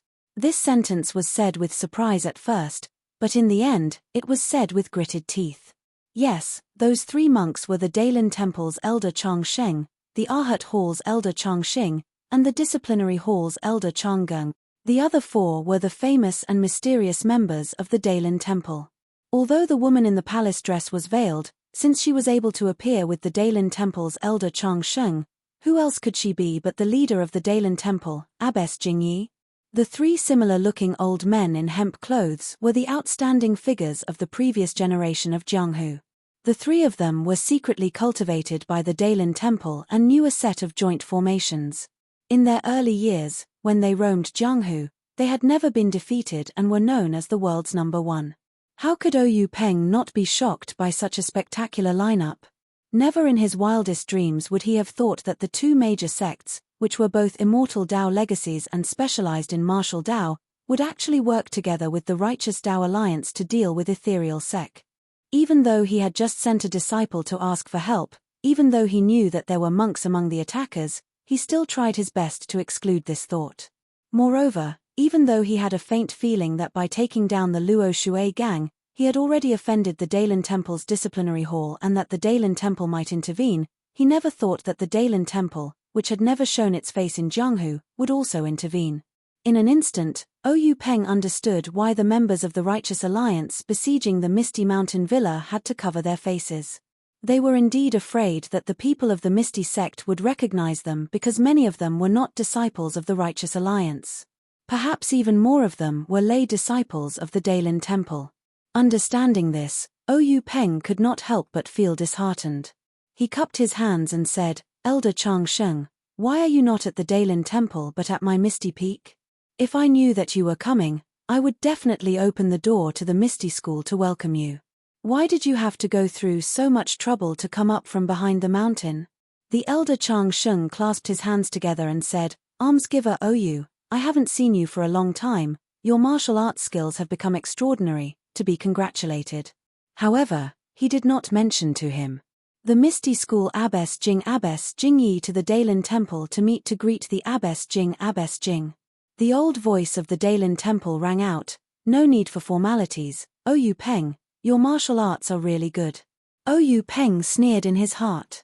The 2 of them kept mentioning his martial arts. If he still did not know what they were here for, he would not be worthy of being the head of the Misty School.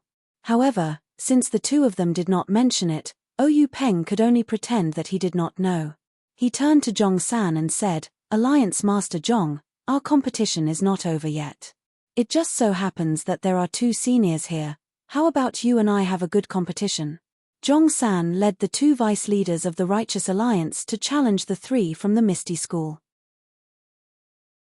He originally wanted to test them, but he did not expect to go for wool and come home shorn. The leaders of the 2 super sects did not appear in time, causing one of his vice leaders to become a cripple and the other to be injured or dead.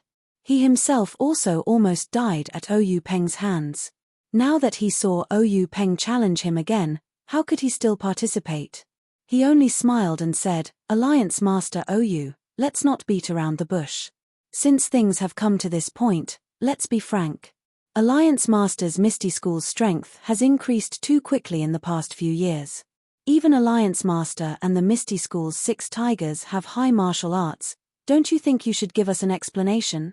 Oyu Peng said, "This is the result of my Misty School's hard work. If Alliance Master Zhong is interested, you can join our Misty School and experience it for yourself." Zhong San sneered and said, "Hehe, Oyu Peng, you're still stubborn. The secret plains matter has long been spread from Wan Jian Peak. Do you know where the other vice leaders of the Righteous Alliance, the other elders of the Dailin Temple, and the other leaders of the Fragrance Cult went?" Oyu Peng sneered and said, "Could it be that they also went to Wan Jian Peak to destroy the sect? A small Wan Jian Peak can't afford such a big battle." That's right, Wan Jian Peak alone does not need such a big battle. But what if the Tan family and Yangming Villa are also involved? Oyu Peng's face slightly changed, but immediately returned to normal. He smiled and said, "You're right. If you want to condemn someone, why worry about the pretext? Hehe, Alliance Master Ou, do you think that the alliance of your 4 sects is very strong, and the news of the secret plane is very difficult to leak? But you never thought that it was because you were so cautious that the news was leaked. Ou Peng said, Alliance Master Zhong, you're really boring. The other 3 sects are very close to my Misty School, but I don't know what you're talking about. Zhong San shook his head and said, Alliance Master Ou, you don't have to deny it. You still don't know that one of the people from your 4 sects who went to the secret plane for the first time fled to my righteous alliance. Otherwise, how could I persuade the elders and Jingyi Nun? Ou Peng frowned and said, if Alliance Master Zhong has the leisure to tell me a story, I'm all ears. If you want to find out the truth from me, I can only say sorry. Zhong San ignored him and continued, Leader Ou, I reckon that a person of great importance has a short memory. The first time your 4 sects went to retrieve the treasure, there was an outsider. This person was the leader of the evil tiger gang, Sichu Ping. Ou Peng's eyebrows moved slightly. Sichu Ping was brought back to the gang by Wan Jian Peak's Ma Xiangyang. Originally, Sichu Ping was a meritorious person who brought you to the secret plane. He didn't covet the things in your jade bottles and only gave him some medicinal materials. In any case, you had already made an agreement. However, Wan Chengjiu was stingy and went back on his word. He only used his status as a disciple to perfunctorily restrict his freedom and sent his own disciples to seize the evil tiger gang's territory. How could he let Sichu Ping feel at ease? If it weren't for Sichu Ping sneaking out of the Myriad Sword Peak a few days ago and coincidentally joining our Righteous Dao Alliance, how would we know such details of such a secret? Alliance Master Ou, you don't need to deny it. We have already been to the secret plane and we don't want to disturb the peace of your 4 sects. However, the secret plane is too dangerous. Without the sheepskin scroll to enter the secret plane, my Righteous Alliance has already lost a lot of disciples. We had no choice but to use this method. I hope Alliance Master Ou can be magnanimous enough to forgive us. When Ou Peng heard this, he looked up to the sky and laughed. Let's not talk about whether your story is true or not. Even if it is, you killed 2 of my junior brothers, destroyed a lot of my disciples, and destroyed a lot of my branches. With just a few words, you want my Misty School to hand over some sheepskin scroll? Aren't you too naive? Then, he turned his head and asked the leaders of the 2 large sects, 2 seniors, don't you think so? At this time, the masked nun Jingyi's old voice sounded again, Ou Peng, you have wronged me and Elder Zhong. The Righteous Alliance's attack on your Misty School was their own action. Our 2 sects didn't participate. The matter of your 2 junior brothers was just an accident. At that time, we only wanted to capture the 2 of them and didn't have any intention of harming them. However, this Zhong San acted on his own initiative and killed them. This matter is what Elder Zhongxing and I just heard about it from Elder Zhongxing. The reason why we came up the mountain so late was to let your Misty School and the Righteous Alliance resolve this enmity first. You see, now that one of the 2 vice leaders of the Righteous Alliance is dead and the other is crippled, we can be considered even with the Misty School. What do you think? Hearing Nun Jingyi's words, Ou Peng was startled at first. Then, he looked up to the sky and laughed. What do you think? What do you think? My 2 junior brothers lost their lives just like that. You all just played a trick and said that we're even. Nun, ask yourself, can we be even like this? My Misty School and He Mei Mei's 6 Misty Tigers are no longer complete. Can we be even? Moreover, the death knot between the Misty School and the Righteous Alliance has already been formed. Only a life and death struggle can break it. Don't tell me Nun doesn't know. Nun Jingyi didn't reply. Ou Peng asked again, Nun, please tell me. Was my senior brother also killed by the Righteous Alliance? Nun Jingyi looked at Elder Zhongxing and said, Hu Yuni was only seriously injured. Your Misty School lost more than half of its elite disciples. The lower-level disciples were all unharmed and have already broken out of the encirclement. Yes, Nun, thank you for holding back. I think, at this time, no one in the Righteous Alliance has the strength to seriously injure my senior brother. Seeing that the Daylin Temple and Incense Religion didn't speak, Ou Peng turned to Zhong San and said, Alliance Leader Zhong, there is one more thing I need to ask. Zhong-san was expressionless and said, "Leader Zhong, please speak." Ouyou Peng pointed to Ouyou Yang in the distance and said, "This is my younger sister. The whole Jianghu knows that she doesn't know martial arts and doesn't have the strength to truss up a chicken. But when she went south 2 years ago, she was unexpectedly attacked by people in Jianghu. I want to ask, does your righteous alliance still have the morals of Jianghu to attack a weak woman?" Hearing this, Zhong-san smiled and said, "Leader Ouyou misunderstood. Although my righteous alliance isn't a great sect with a history of 10,000 years, we still follow the morals of Jianghu. We can't do something like bullying a weak woman. However, this matter about your younger sister, I only recently found out. I don't know if Leader Zhong is interested in hearing about it." Ouyou Peng cupped his hands and said, "Leader Zhong, no matter how hostile we are now, I still admire your Jianghu morals of not bullying a weak woman. Elder Zhongxing and Nun Jingyi are also here. They also heard it. I hope you can be like this as always." Zhong-san didn't understand, but still smiled and said, "This is natural. The 2 sect leaders also know about this."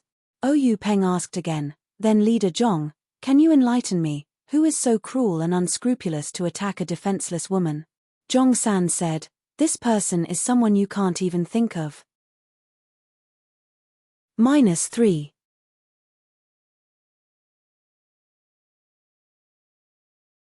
Chapter 339. I didn't even think about it. Ouyou Peng was surprised and was about to speak when he heard a noise at the foot of the misty peak. He looked up and saw Zhong Chengyu, who was covered in blood, holding a long sword and leading disciples who were also covered in blood back to the top of the mountain. Ouyou Peng glanced around and found that most of the disciples who came back were female disciples of Mingzue Hall. Shi Niu, Wen Wenhai and Lu Yuming were not among them. Even Shi Yukuan and other hall masters were not there. Ouyou Peng's heart skipped a beat. Zhong Chengyu's pale and tired face was full of doubts, but when he saw the 3 bald monks and the woman in the palace dress, he immediately understood. He walked to Ouyou Peng and whispered, "Grand Master, our disciples can't fight against the 3 sects. Only a few hall masters are still fighting." Shenyo's joints were broken by an unknown monk from the Dailin temple. Junior brother Wen and junior brother Lu's Dantian were broken by the incense cult's incense hand. Most of the elite disciples were martyred, and the others were seriously injured. Most of the low-level disciples guarding the mountain were also killed by them. Ouyou Peng nodded. These were already losses. When he saw the leaders of the 2 sects, he had already expected it. These people said that they were good, but when it came to the interests of the sect, how could they be merciful? Ouyou Peng patted Zhong Chengyu on the shoulder and said, "Chengyu, you've worked hard." Then he turned to Elder Changsheng and Nun Jingyi and said, "Is this how the 2 sects treat my misty school? Is this what you mean by just for the secluded land? Don't the 2 sects care about the thousands of years of friendship between the 3 sects?" He seemed to know that the 2 would not answer directly, so he turned to Zhong-san and asked, "Chief Zhong, you just said that the person who attacked my Huanxi mountain villa was WN Chengjiu of Wanjian Peak?" Zhong-san was shocked at first, but then he smiled and said, "Grand faction leader, you're really good at seeing through things. It's this guy. I learned from Sichu Ping that WN Chengjiu wanted to monopolize the resources in the secret plane, so he was blinded by greed and wanted to use your sister to threaten Grand Faction Leader to hand over the sheepskin scroll. He also used the same method to deal with the other 2 families, but he didn't succeed. Sigh, brat, you're not worth my time. If it weren't for this bastard's wild ambition, how could there be today's outcome? Big Gang Leader is mistaken. There is no such thing as an impenetrable wall in this world. You can hide it for a while, but you can't hide it forever. It seems like Big Gang Leader has admitted to the existence of this secret plane. Then, I ask Big Gang Leader to hand over the sheepskin scroll. Is there something wrong with Alliance Head Zhong's ears? Did you hear me say that I have a sheepskin scroll in my hands? What part of your body did you hear? I'm still wondering why WN Chengjiu of Myriad Swords Peak would attack my sister so shamelessly. You. Zhong-san pointed at Ouyou Peng, not knowing what to say. Me, what about me? You killed my brothers, destroyed my sect, and now you want me to submit to you. Ha ha ha, how about this, Alliance Head Zhong, you and I will fight to the death. If I lose to you, I will tell you what you want to know. What do you think? This? Jong-san muttered to himself for a moment, but didn't say anything else. He had already fought once, and his hand had been injured by the invisible sword chi. If he agreed now, his two backers would have a reason not to interfere. At that time, not only would Misty Sect be destroyed, the Righteous Alliance would also be captured. In any case, I'm not the only one who wants the sheepskin scroll. Why should I charge in front? I've been paying attention to the sheepskin scroll of Myriad Swords Peak for a long time. I've already arranged for elite men. This time, with the help of the two sects, it will be easy for me to get it. Whoever gets the last one will get it. I'll just watch the show. Besides, I was tricked by the Daelin Temple and incense cult, and lost 2 of my Vice Alliance heads. Why would I be stupid enough to charge in front? After thinking, Jong-san stood to the side with his hands crossed, quietly watching the development of the situation. At this time, the sun had already set in the west. In the distance, the sky was filled with red clouds. It was a beautiful scene. The peak of Misty Peak was whistling, the trees were trembling, and clothes were fluttering. However, no one on the peak was in the mood to look at such a scene. They all looked at the middle-aged man in white with a calm expression. Seeing Oyu Peng's roguish answer, the masked nun Jingy said, "Oyu Peng, if you answer like this, it won't be interesting. You're forcing me." Oyu Peng's expression changed slightly. He closed his eyes for a moment and smiled. "Nun, you're thinking too much. When the nest is overturned, no egg will remain intact. How can I worry too much at this time? If Nun Rushi wants to test my martial arts, I won't dare to refuse." Nun Jingy laughed and said, "Your master was no match for me when he was young.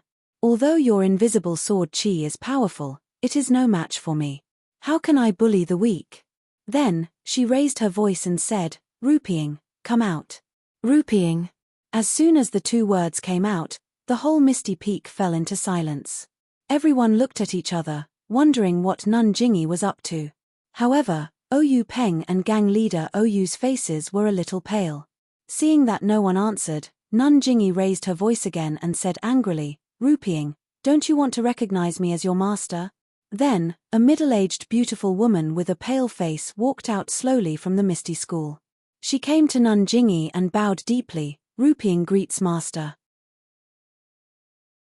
In an instant, the whole Misty Peak fell into silence. Even people's breathing was almost inaudible. That was because everyone was astonished. This middle-aged beautiful woman was the wife of gang leader Oyu of the Misty School. She was the wife of gang leader Oyu who had never interfered in the affairs of the Misty School. Oyu Yang's phoenix eyes widened. Her small mouth opened and closed, as if she was calling for her sister-in-law. Li Jian and Liu Qingyang were surprised at first. Then, they seemed to have realized something. Their eyes were full of complicated emotions. Zhong Chengyu and his disciples were also extremely surprised. Their eyes showed confusion, resentment, hatred, jealousy, and so on. Only Oyu Peng's eyes were clear as if he had known it all along. Nun Jingy said, "Rupying, stand aside." Then, she said to Oyu Peng, "Gang leader Oyu, you are the son-in-law of Fragrance Sect. How can I not know your every move? You'd better take out the sheepskin scroll and come to Fragrance Peak to be your live-in son-in-law." Rupying stood up and looked at Oyu Peng from afar. She said frankly, "Husband, you have to believe me. Since I married into the Misty School, I have never sent a word back to Fragrance Sect."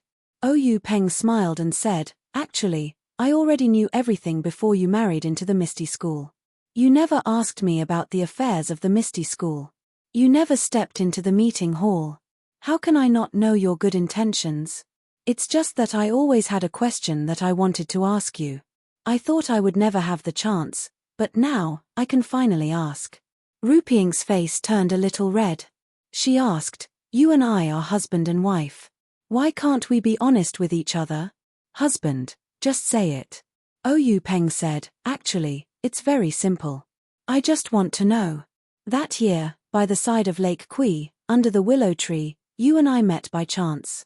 Was it Fragrance Sect's arrangement, or was it a gift from the heavens?"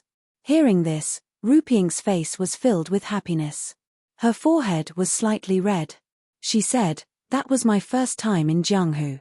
It was just a simple trip. I naturally remember that day at the end of spring. Under the drizzle, you and I met under the willow tree. You actually guessed that my surname was Yang and not Liu. At that moment, I knew that you would be my life's protection. It was only after that that I told my master. If husband doesn't believe me, you can ask me face to face." Before Oyu Peng could speak, Nanjingyi snorted and said, "This old woman also didn't expect that my most beloved disciple would be able to catch the rich husband of the Misty School on her first trip. However, you were only the third disciple of the Misty School at that time. This old woman didn't have the ability of divination. How would I know that you would become the head of the Misty School? A married daughter is like spilled water. This saying is right. Rupieng's elbow has always been towards your Misty School. Unexpectedly, you didn't even send a single message back to your sect. It's a waste of my love for you." Yang Rupieng whispered, "Master, since I'm married to my husband, I naturally have to prioritize him. As for the matter of the sect, I've already made it clear before I left. If I know of it, I will definitely report it. If I don't know, how can I report it? Ari, you little girl. How can I not know what you're thinking? If it wasn't for this today, why would I call you out? You two are a happy couple. As your master, I'm also happy to see you too." Nanjingyi sighed. The conversation between the master and disciple wasn't hidden from anyone. At first, everyone in the Misty School was resentful of this Misty School gang leader's wife who usually didn't show her face. However, now that they heard it, their gang leader already knew of this matter. Moreover, the gang leader's wife and the gang leader's wife also met by chance before they found out about each other's identities. This was far from a trap or a conspiracy. Moreover, when they thought about how the gang leader's wife had never said a word about the sex matters for the past few decades, they understood what the gang leader's wife was thinking. As a result, their previous disdain had long since disappeared. Instead, it was replaced by envy of the love between the two and worry about their current situation. After Oyu Peng received a satisfactory answer, a gratified smile appeared in his eyes. He bowed deeply to Nanjingyi and said, "Actually, this son-in-law has always wanted to pay his respects to Nanjingyi, but he never had the chance. Today, I'll take this opportunity to formally pay my respects to you. Haha, Oyu Peng, after today, our family will have plenty of opportunities to talk. There's no need to rush." After Oyu Peng finished bowing, he smiled and said, "This son-in-law still has a matter to ask Nanjingyi. But I don't know how to deal with this son-in-law." About this, Nanjingyi was a little hesitant. -3.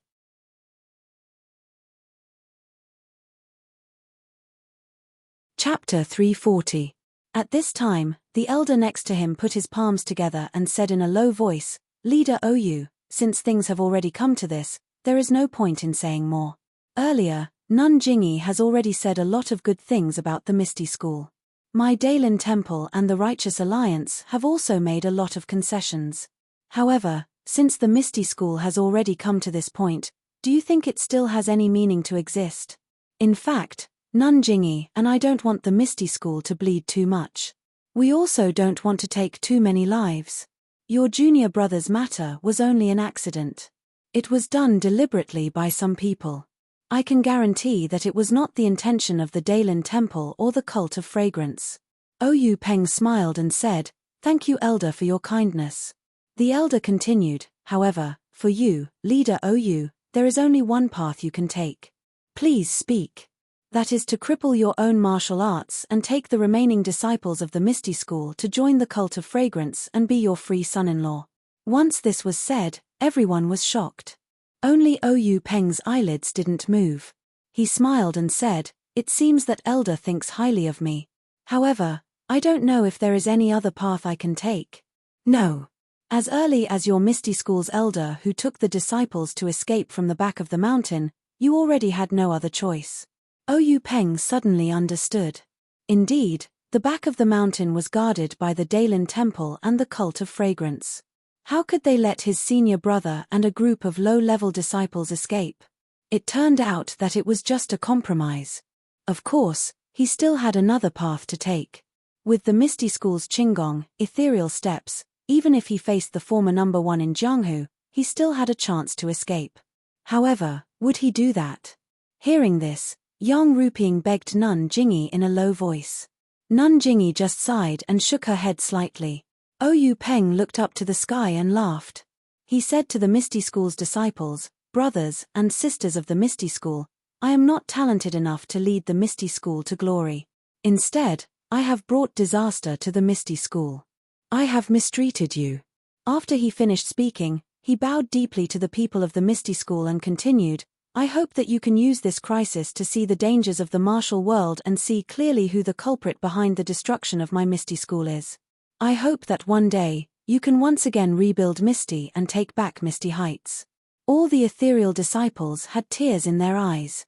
Zhong Chengyu took half a step forward and said, Master, where there's life, there's hope.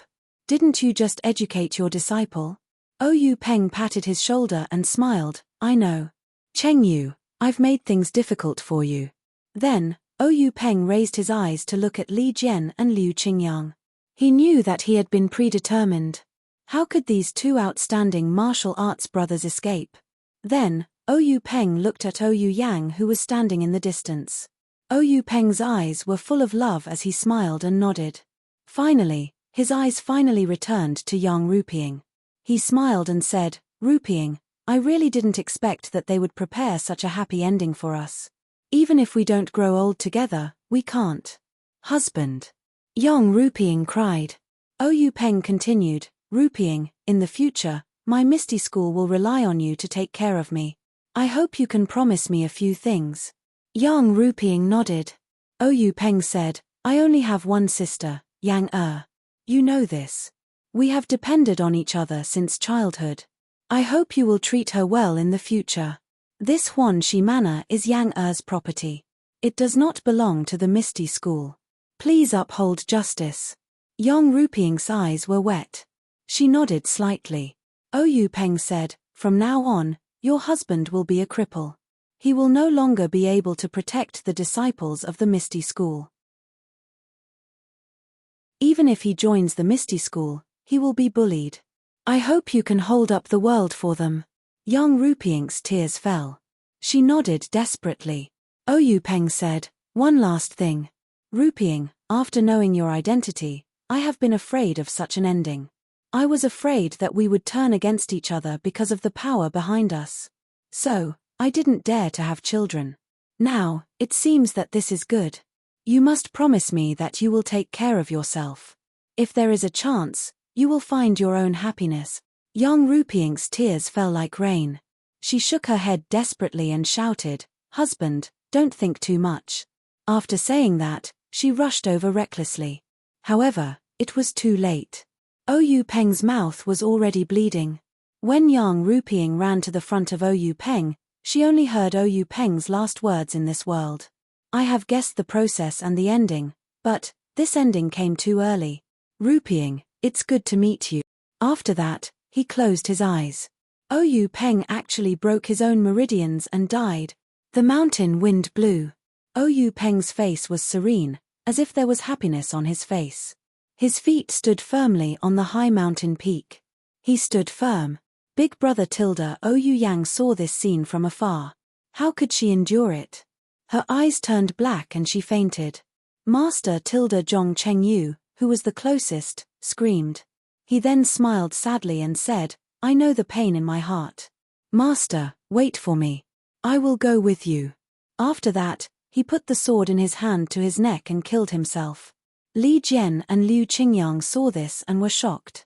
They shouted, Fourth brother. Then, the two of them raised their swords and axes, and attacked Zhong San in unison, saying, Old Zhong, leave your head behind. When Zhong San saw this, he hurriedly dodged. What a joke, old Fifth Liu was naturally not his opponent. In addition, there was also Li Jian who could use sword light. He could only dodge. His old life was more important. Things like face were all nonsense. Zhong San dodged and shouted, Elder, help me. Nun Jingyi, save me. Nun Jingyi waved her hand. The 3 consecrators beside her stood up and surrounded the 2 in a few moves. They began to fight. Li Jian's sword light was rare and Liu Qingyang's axe was powerful. However, they were not invincible. Not long after, they were forced to reveal many flaws by the 3 former Jianghu's number 1. Fortunately, the 2 had already thrown their lives to the back of their minds. Their attacks were often suicidal. For a while, they were not defeated. The elder frowned and whispered a few words. Monk Chang Xing and Monk Chang Geng waved their long sleeves and also joined the fight. When the 2 elders of the Dailin Temple joined the fight, the situation changed immediately. Usually, the 3 people who were once famous in Jianghu and the 2 who were now famous in Jianghu would shake the whole Jianghu with a stomp of their feet. It had never been seen in Jianghu that these 5 people joined hands to deal with 2 people. The 2 brothers from the Misty School could be considered to have gained some face. Li Jian and Liu Qingyang had long given up their lives. Why would they be afraid of 2 more monks? After a few moves, under the attacks of the 5 people, they were almost powerless to fight back. The 2 looked at each other and saw the determination in each other's eyes. Ha ha! The 2 laughed. They gathered their strength in their palms and suddenly slapped their own foreheads. Unfortunately, under the joint attack of these 5 people, they didn't even have the chance to kill themselves. The old man in the linen robe suddenly rushed forward, and with a quick move, he actually sealed the meridians and acupoints of the 2 people, making them unable to move at all. But things didn't end there. When the 3 turned around and returned to the side of Nun Jinyi, the 2 monks from the Dailin Temple attacked again. One of them punched Li Jian's dantian. Blood spurted out from Li Jian's mouth. His dantian, which had been refined for many years, was broken at this moment. The other monk's 10 fingers danced like a dragonfly skimming the surface of the water. It didn't take long for him to caress all the joints in Liu Qingyang's body. Liu Qingyang instantly collapsed on the ground. This was Jianghu, pure Jianghu. When they saw this, many of the injured disciples standing around them could no longer remain standing. They had just lost their beloved sect master, and when they saw the 2 elders screaming in pain, they rushed forward and used their bodies to protect the 2 elders who were already crippled to the point that they could not be any more crippled. They would forever be the elders in their hearts. Looking at the disciples who were looking at him with eyes burning with anger, Zhongsan smiled. If looks could kill, the first one to be killed on Misty Peak would be him. But can looks kill? Of course not, so Zhongsan spoke. Sect masters, although Oyu Peng has been punished, the whereabouts of the sheepskin scroll are still unknown. What should we do? I ask the 2 of you to support me in capturing all the disciples of the Misty School and torture them one by one, especially her. Zhongsan's finger pointed at Oyu Yang, who had just woken up. Her eyes were shining with determination. Before he could finish his words, the sound of a sword clanging could be heard. Yang Ruping pulled out the sword from Oyu Peng's waist and placed it on her neck. She shouted, "Master, Oyu Yang is my husband's younger sister. She has no strength to truss up a chicken. Your disciple has just promised to protect her for life. How can I let others bully her now? And these disciples of the Misty School are all my subordinates. Your disciple has to fulfill my husband's dying wish and protect them under my wings. If Master agrees to this bastard's unreasonable request, your disciple will not be able to face my husband who has just closed his eyes. Only by following my husband can I be at ease." With the sword on her neck, Yang Ruping's left hand held onto Oyu Peng's body, which was gradually turning cold. Her right hand was incomparably firm. The sharp edge of the sword had already left a bloody mark on her skin. No one doubted her words. If she didn't get a definite answer, she would definitely not hesitate to fulfill her promise. That promise was, willing to be lovebirds in heaven, willing to be intertwined branches on earth. That promise was, hand in hand and grow old together. That promise was, live on the same bed and die in the same cave. A simple sword could be fulfilled. But, a simple sword, could it solve all the problems? Nun Jingyi seemed to care a lot about her last disciple. She said hurriedly, "Ruping, don't be so impulsive. I will also listen to Oyu Peng's words. Don't worry, I will make the decision for you." Hearing this, Yang Rupiang was slightly relieved. She took down the sword but did not return it to the sheath. She still held it in her hand. Zhongshan was still unwilling. He asked, Nun Jingyi, what do you think we should do? Nun Jingyi did not answer him directly. Instead, she asked softly, Oh Yu Yang, you don't have to be afraid. Let me ask you, do you know about the sheepskin scroll in your brother's hands? -3.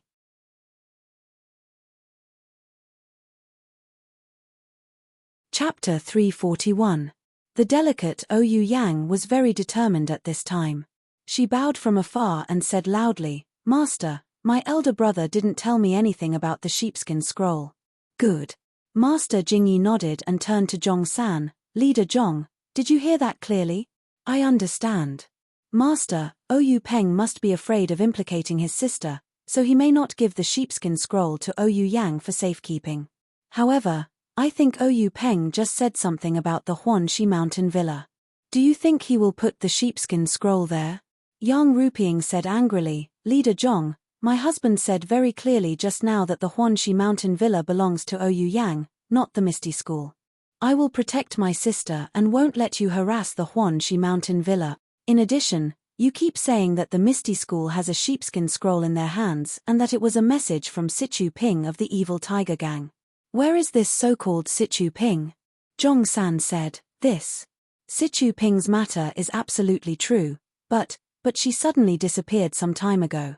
Our righteous alliance has sent many disciples, but we haven't received any news yet. What? Alliance Master Zhong, why didn't you inform us earlier about what we were waiting for? Nun Jingyi and the elders were both angry. Please calm down.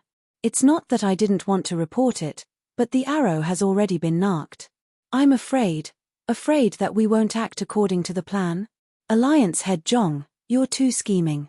Nun Jingyi said coldly, I don't dare. Let's talk about this another time. The key now is the sheepskin scroll in the Misty School. Master, we can't guarantee that the sheepskin scroll is hidden in Yu Peng's body. Yang Rupiang raised her sword and pointed it at Zhongshan. If there was an invisible sword chi, it would have already pierced through him. Nun Jingyi thought for a while and said, Rupiang, don't let your emotions affect your decisions. I will help you. However, since the three sects came here with such great fanfare, if we don't get to the bottom of this, it will be hard to explain to anyone. I'll give you half a day's time. No matter what you find, you must evacuate.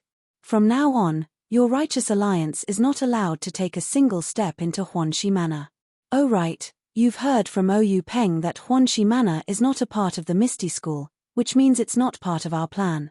You can't touch a single blade of grass, a single tree, a single person or a single animal in Huanxi Manor. Otherwise, don't blame me for falling out with you. Zhongshan pondered for a moment and said, Nun Jingyi is right. We'll do as Nun says. After saying that, he nodded at Yu Zhanfei. Yu Zhanfei turned around and went down the misty peak. On the other side, Chang Geng of the Dailin Temple and one of the consecrators of the incense cult also followed. Then, the elder put his palms together and said in a low voice, Nun Jingyi, what Nun Zhong said makes sense. There are many disciples in the Misty School. It's hard to guarantee that someone is hiding the sheepskin scroll. Hearing the elder's words, Nun Jingyi smiled and said, Elder, you worry too much. I won't say anything about the Luo Shui gang. When your Dailin Temple takes over, please pay more attention and don't lose track of the sheepskin scroll. Since the disciples of the Misty School are accepted by my incense cult, they will naturally be under my management. When they come down from the Misty Peak, they will change into my incense cult's clothes.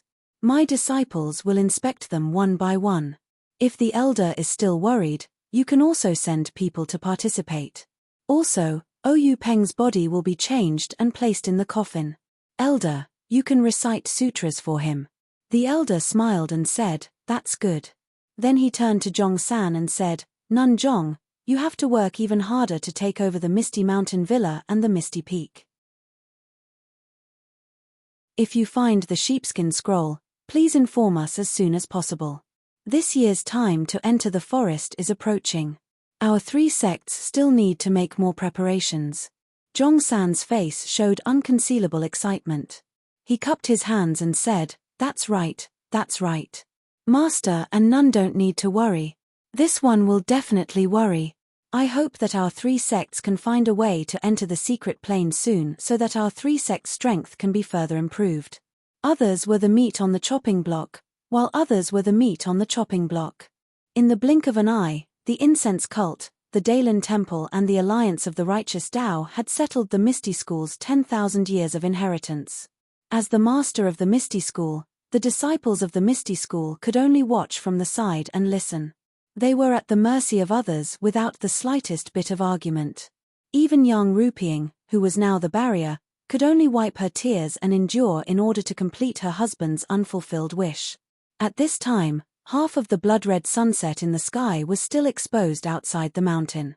The blood-red glow was like the blood dripping from the misty peak. When the sun set, there was no trace of people on the misty peak. The mountain wind only whimpered and whistled.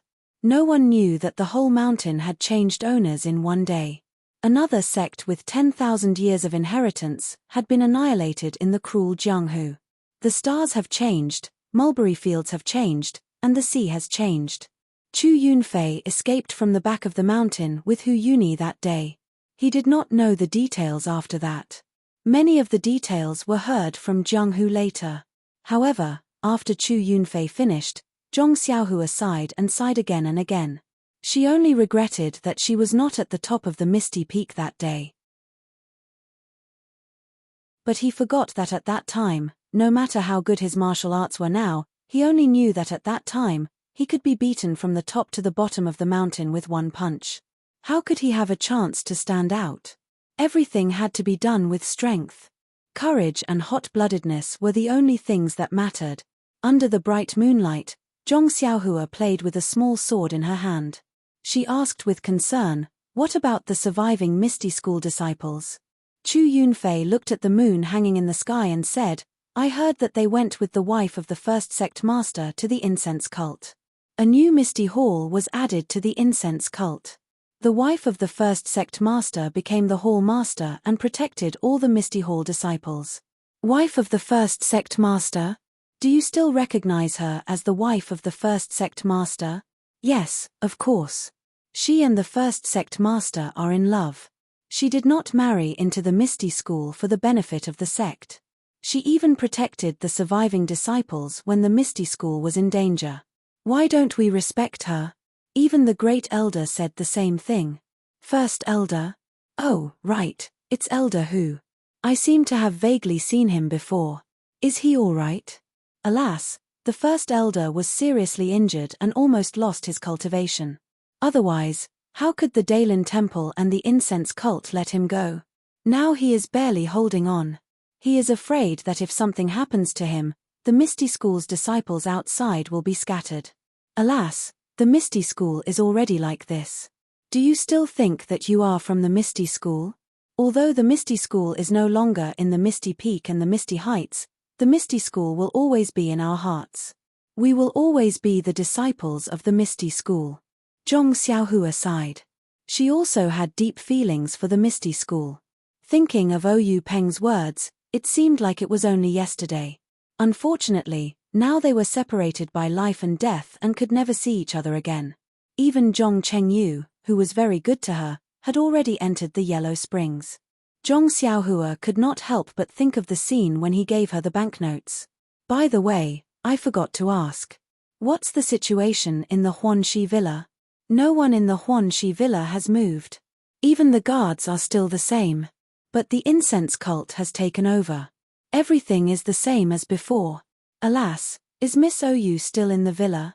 How is that possible? Although the Huanxi Villa is still Miss Oyu's, how can she establish herself in the villa without the protection of the Grand Master? She is now following the Grand Master's wife in the incense cult.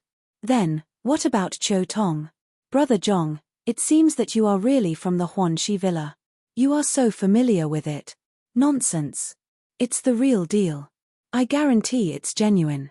Except for Miss Oyu, I don't know about the others. Qiu Tong may be in the Huanxi Villa or in the incense cult. After talking for so long, where are you hiding now?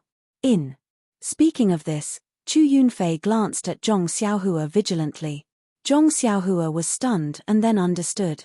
She hurriedly waved her hand and said, "Alas, Brother Chu, I was wrong. You don't need to answer me. I'm not the Righteous Alliance. Where you are has nothing to do with me. By the way, I want to ask you, where is the incense cult? Or where is the Misty Hall? Brother Zhong, I'm sorry. You saved my life, so I shouldn't hide anything from you. But after all, this is related to the survival of the Misty School. Please forgive me. It doesn't matter. I was just asking." Zhong Xiaohua looked up at the moon. It was getting late. She got up and said, "Brother Chu, I want to ask you one last question." Chu Yunfei smiled and said, "Just say it. Do you know where the incense cult is?" "Well," Chu Yunfei bitterly smiled and said, "the incense cult has always been mysterious. They rarely appear in Jianghu. How would I know where they are? Even Zhong San of the Righteous Alliance wouldn't know." "Ah!" Zhong Xiaohua was surprised. "Is the Misty School and the incense cult so complicated that you don't know where they are?" Chu Yunfei bitterly smiled. "I'm just an ordinary disciple. How would I know? Maybe the Grand Elder would know." "Oh, right. There's a rumor in Jianghu that the incense cult is on the moon. I don't know where this came from." "On the moon?" Zhong Xiaohua looked up at the moon and smiled. She was already at the 6th level of qi refining and could be considered a member of the immortal sect. But she still couldn't fly. How could the incense cult be on the moon? However, if she wanted to find her second brother, she had to find the incense cult. The only person who might know the location of the incense cult was the Misty School's Grand Elder Hu Yuni. What should I do?